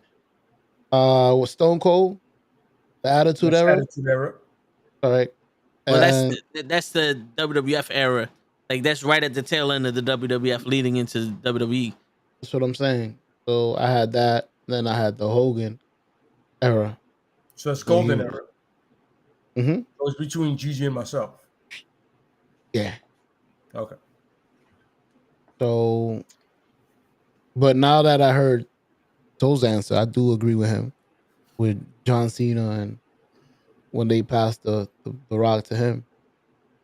That's what you said. You said I did not mention that man whatsoever. you said the Ruthless Aggression. That's the man that says it. No. It's funny. I'm gonna lie to you. During this whole rant, he had no points at John Cena. I thought that was who said it. No. Somebody has said some. Did I Gigi never say said that? it. I never Gigi, said you it. said that in a promo? I never said it. And let me tell you something, Show. That when he said it, that was like midway through the Ruthless Aggression era because Vince McMahon had everybody in the ring and he said it and Devon like tried to lead the crowd with that whole ruthless shit. It wasn't like Ruthless Aggression era that Monday Cena comes out and smacks Kurt Angle in the face. No. So they're just See, I didn't know there was a marking. I thought he just said that and then people associated it with the era. listen, the rise of thugonomics happened in the Ruthless Aggression era. The PG era is Cena's era. Because that's when Cena became champion and did all this. I'm a Marine and the I'm the guy that doesn't know how to salute or run or take rock bottoms or bumps or show pain whatsoever. I'm gonna fuck up NXT and Nexus and all that other bullshit. That's his era. The Ruthless Aggression era is Kurt Angle and Eddie Guerrero and Rey Mysterio and I'll throw in Orton and Evolution. It's the SmackDown 6 in some of Raw. Yeah. There you go, yeah. But mine is Edge. He wasn't part of SmackDown 6. He was an In enhancement talent. Yeah, in my opinion, Edge shined in the PG era. Because Edge was the guy that Cena PG'd with. Whoa. Sounds kinky. Yeah. No, they love to PG each other. They pegging each other. It's in their documentary. It's in the Evil documentary. They PG'd the shit out of each other. John Cena got stabbed by Carlito's boy. That was some bullshit that they said. John Cena forgot that he was white. That's what happened. Shit. That's why they had to turn him PG. But go ahead, Show. I'm sorry. I just had to clarify that for Matt. A resident professional wrestler in the chat. Shout out to my man Matt Awesome. Go ahead, Show. One of these. Yeah. Oh, the chancletazo in the building. Word. Still rock 'em hardcore. Nah, but those are the errors I was thinking about. And like I said, you already corrected me, so. All right. Yeah. Oh, You know what's Gigi, crazy? we didn't get your opinion on Revolution. We didn't do that. Oh yeah. I want to hear this. Oh man, it was good. Getting to end. I'm not gonna lie though. I really thought that Thunder Rosa was gonna win the pay-per-view. I thought she was gonna win the belt.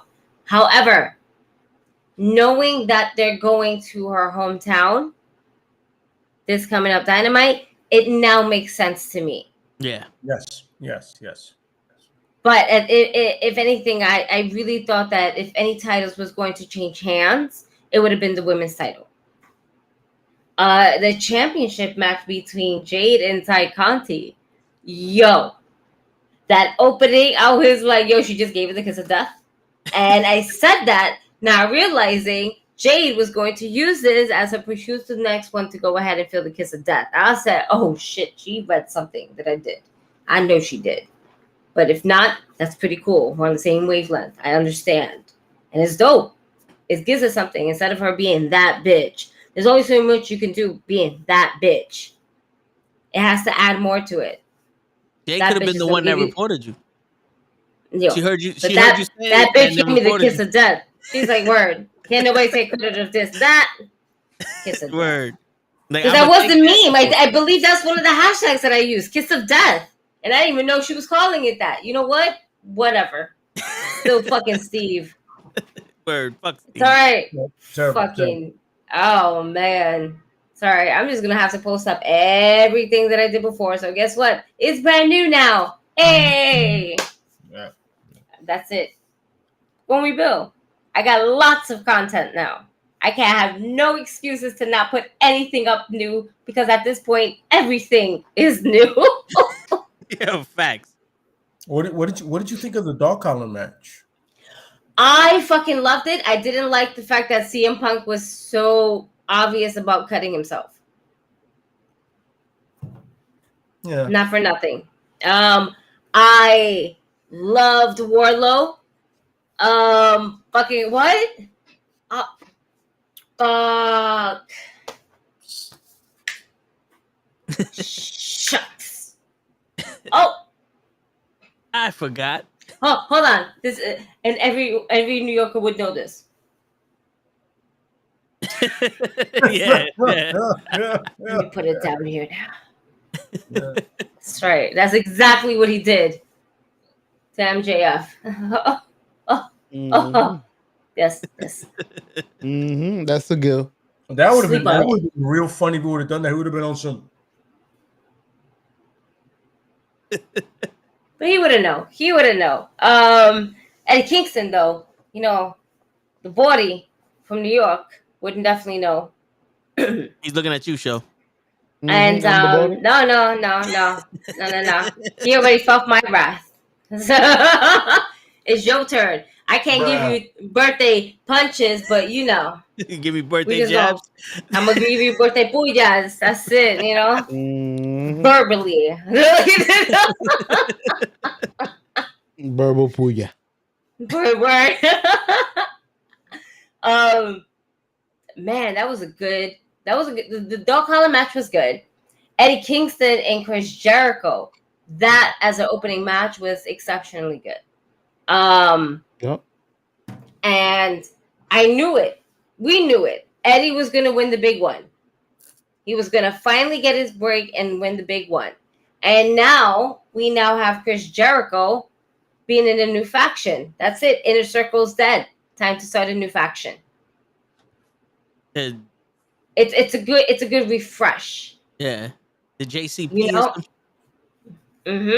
And Daniel Garcia. The Jericho Appreciation Awareness Society of Wrestlers or something. They got a shirt out now. It's like, yeah, it's the thing. That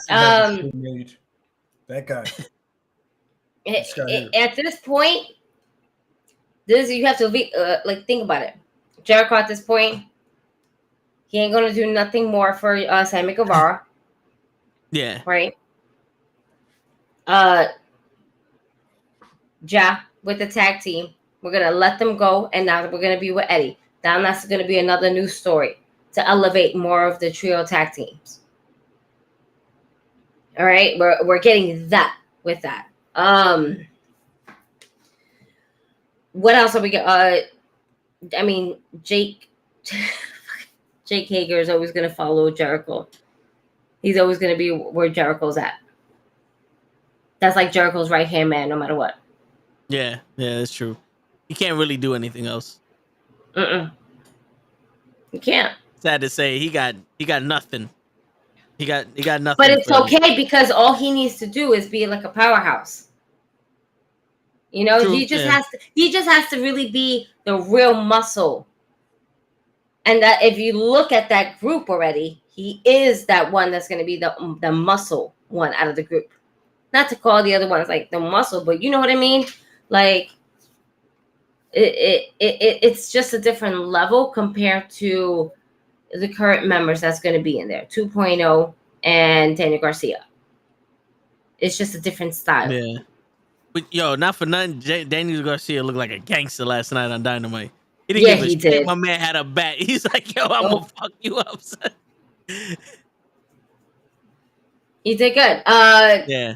What? Let's see. So we have that match, and we call that.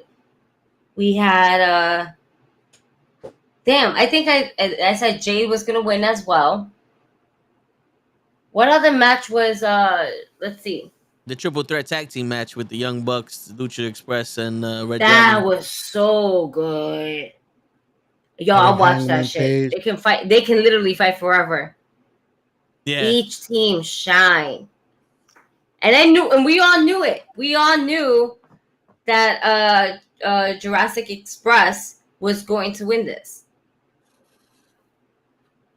Right? Is it Jurassic? Right? Yeah, Jurassic Express. All right, just make sure. Look, listen. Every week we always kind of have to question ourselves with this. We always be fucking it up. Like Luchasaurus sounds like a fucking tag team within himself. Yeah. And yo, like he was doing his thing too. I felt like he outshined more than Jungle Boy. Yeah. On some real ass shit. The Young Bucks both did their thing. And Red Dragon did their thing too, but we all knew there was going to be friction. And it was going to happen. And at this point, if Kenny Omega's not going to come back at this, we're going to end up seeing the Young Bucks trying to get Hangman to be back on their side. Like, nah, we'll watch you. We'll see what you're still cool with us until Kenny comes back. Yeah. Long-term storyline. That's good. That's good. And it's subtle too. Mm-hmm. Very subtle. Let's Mock see. and Danielson. That was good. That ended. I think what excited me more, I mean, that match was really good, but what excited me more is that towards the end when William Regal came out and it was just like, oh, this is more serious. It's like, oh, Regal's out here? Nah, this is more serious. Now we really need to fucking pay attention to what the fuck is gonna happen. And the fact that he butted heads, literally headbutt John Moxley. Like, nigga, I don't give a fuck you. Kick your ass over there, boy. you smart motherfucker. Fuck you too. He slapped the shit out of both of them. And I enjoyed that moment that he had with Tony Schiavone in the ring where he actually cried and I felt that. That was all up in my feels. I felt that. It was beautiful. It was great to see William Regal back where he belongs. Absolutely. I agree.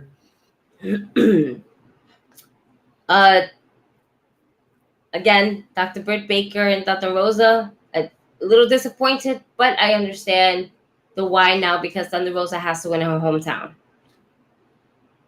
If not, they will riot.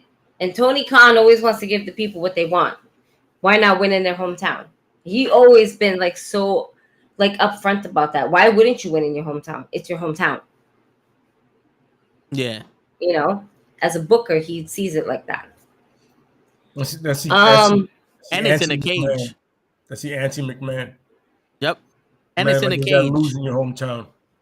Mm-hmm. Yep. Swerve came out. He signed with AEW. Swerve's house. This is Swerve's house. Woo! Y'all, I'm excited because I feel like Swerve will influence Tony Khan to bring in the rest of the hit makers, because that's their new names now, hit makers. And we're probably going to get all the hit makers in AEW. I would like to see that. I don't feel like they gave all of them enough run when they had something good. WWE has something good, they fucked it up. AEW can make it into something great. And if it's not even there in AEW, I mean, I know Tony Khan says he wants to keep it separate, but let's be realistic here. eventually he's gonna want that crossover. Yeah. And he's gonna want it. He's probably gonna also have to need it. You know. But you know, he got money, so Agreed. So let's see. What was the match before Hangman and Cole? There's another tag team match, no? Or was it it was a trios TNT? match with Sting, Darby Allin, and Sammy Guevara versus Andrade, Matt Hardy, and Private Party. It was that tornado trios match. That's right. Where Sting put That his was face good. through the table. Yo, word, yeah. No, he decided to dive, and not die. I was Yeah. like, I was so worried. I was like, this shouldn't fuck with his neck too much. Oh Prop- shit, he actually jumped. Props to Sting for taking that. Hell yeah, he did it clean too. So clean. Yo, There was a lot of good things. Yo, Wardlow winning the fucking Sonic ring. Yep. I for sure, like, again, didn't I fucking call that Wardlow? If it wasn't gonna be Keith Lee, it was gonna be Wardlow. Yeah, you did. Yeah, you said that. And I'm already trying to set that story that it was gonna be. That's it. Long, you know, you're gonna give me that Sonic shit because that's it. But if he's not going to be underneath MJF's contract, you know, it's not like, did they ever say Wardlow was all elite? No, all I know is that he works for fucking MJF. He still works for him. Right? Last night he said he still works for him and he wants. But he don't give a damn. To take it, MJF to release it from his contract. He's like, if you release me from my contract, I'll leave you be. Because he doesn't want nothing to do with MJF because he already dealt with him for 3 years. But I don't see that. And he doesn't want to respond back to him because he already dealt with him long enough. But that's the next feud. It's going to be a match for his contract. Mm-hmm. Like, I own you. And you will do whatever I say. You'll be my bitch forever. I honestly think MJF is gonna screw him from the TNT Championship next week, and then they're gonna have their little rivalry, and he's gonna have to earn his freedom. Mm-hmm. I can see that. Absolutely, yeah. 100%. I don't think Swerve was TNA champion. Sorry to cut you off, Gigi. What happened? Swerve was TNA champion. He wants to know if Swerve was ever TNA champion. I don't think he was ever TNA champion. No. I tried to look it up. I didn't find anything on it, but yeah. What do you think of the buy-in? The fucking Death Triangle versus the House of Black? That was a crazy match also. Amazing. I loved everything about it, probably except for the outcome of the women's title match. But after knowing what's happening, I understand the why behind it now. But had that not happened, I would have said probably the only thing it would have been slightly disappointing was the women's match. Yeah. You know, overall, every fucking match hit. Every match had its spot. Nothing felt like it was dragged out. Nothing felt like it was like, let's go. Chris Statlander versus Legit Layla. Good shit. And the outcome, I was like, son of a bitch. Legit Layla fucking stole one. All right. And then she tried to do that same thing this Wednesday. And Red Velvet was like, nah, bitch, you ain't gonna do that. That was amazing. Good. It's just all overall good stories. Good, real good stories. Adam Cole coming out to Halo wardrobe. Is that what we're doing? Is it me or did it look a little boxy? Yeah, it did. It looks like a sixth grader made it. Yeah, it was like last minute. He like glued it onto his leather jacket. It looks like, you know, it was the leftovers are from the exploding ring props that that we had. Could it be possibly Damn. could it be like the possible like free things that they got when they got the exploding ring props? Like that could be like, hey, since you bought all that, we're gonna get this one for you for free. Hey, like it was a fun concept and idea. However, it wasn't needed.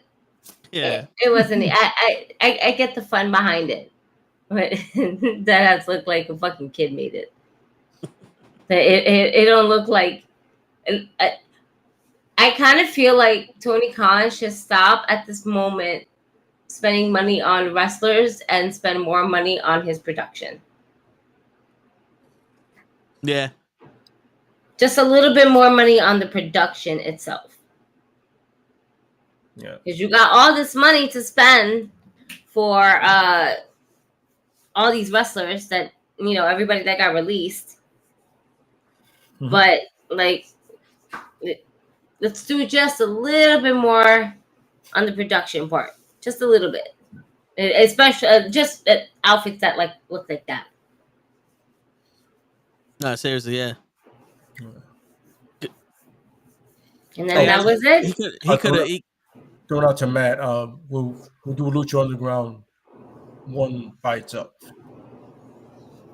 All of us like Lucha Underground, so So No, yeah. Well, what was the best era of Lucha? Lucha Underground? Oh my god! How many? How many seasons they had?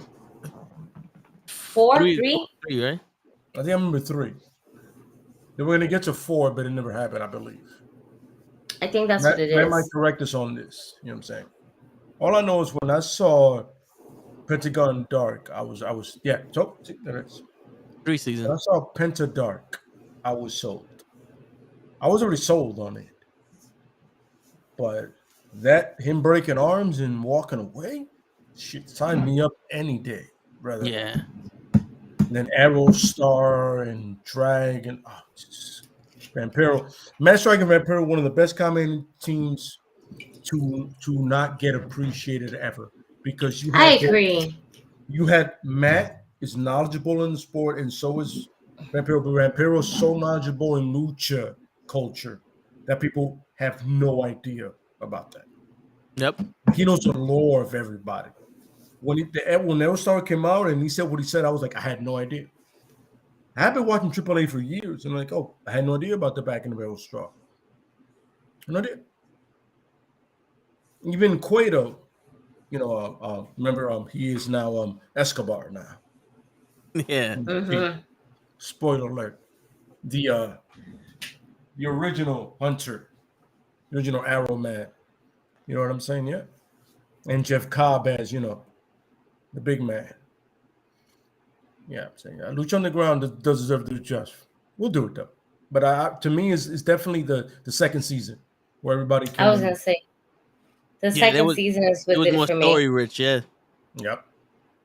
That's when they unveiled his brother Cobb, Jeff Cobb, and they, Pentagon was doing more shit.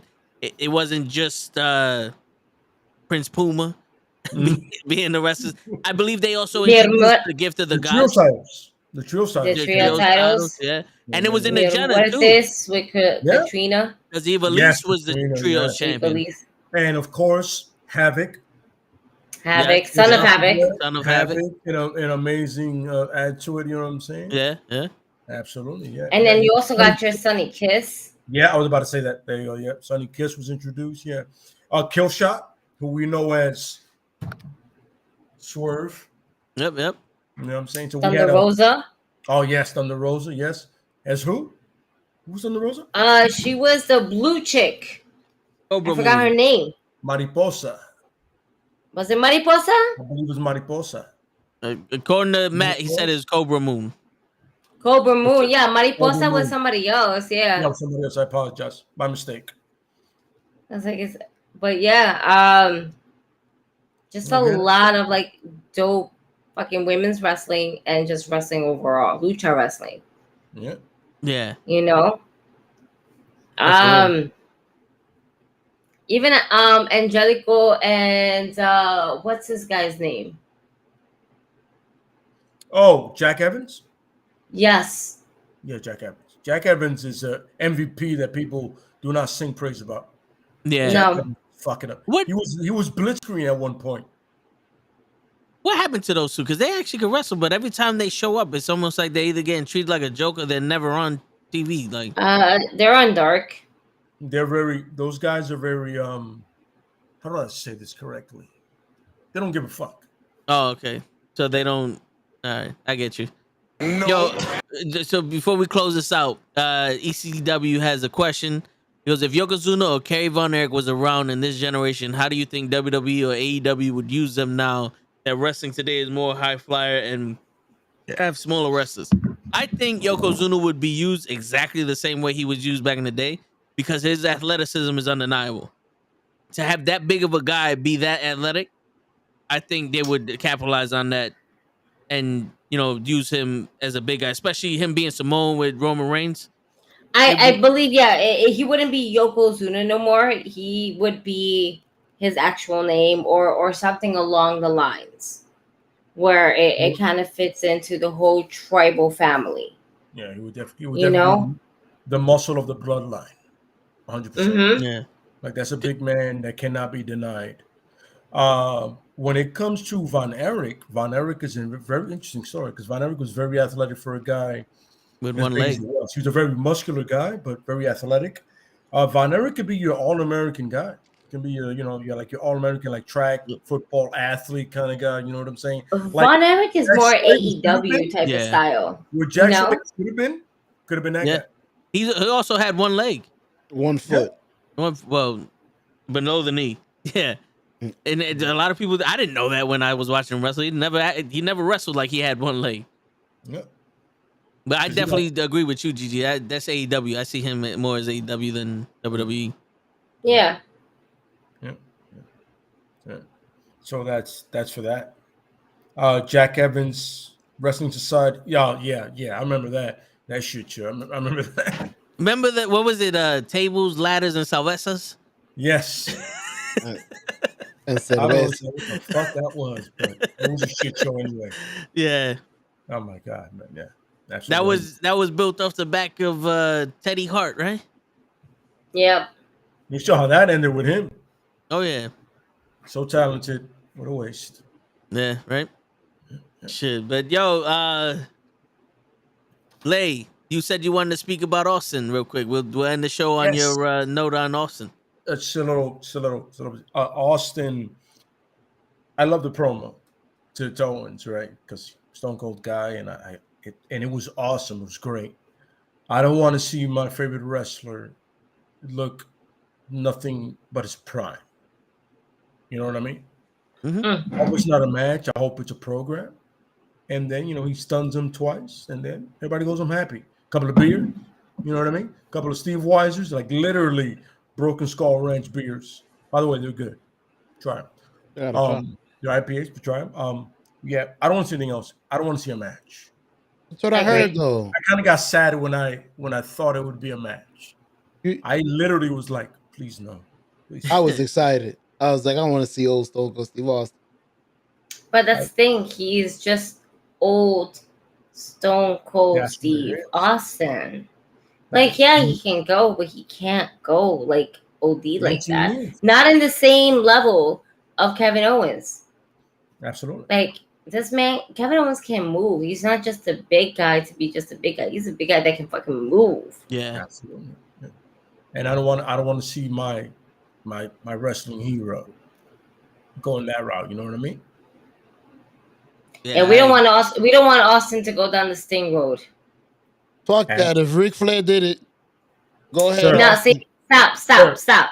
Ric Flair shouldn't have been doing it. Ric Flair just had too many fucking divorces that he had to fucking pay, and he didn't have the fucking money for it. But now that Bad Bunny decided to go ahead and put Ric Flair into one music video, guess what? Ric Flair drip, bitch. Boom! And Ric Flair now has all the alimony money that he needs to pay for all of his divorces, including his current one. But I'm pretty said it sure she's best. not getting nothing. Austin doesn't sound too enthusiastic about doing it. You know, he does. You know what I'm saying? But I'm pretty sure that check is lovely. He's not enthusiastic about it. You know what I'm saying? But you know, JR would know this because JR and Austin have always been boys. Yeah. You know what I'm saying?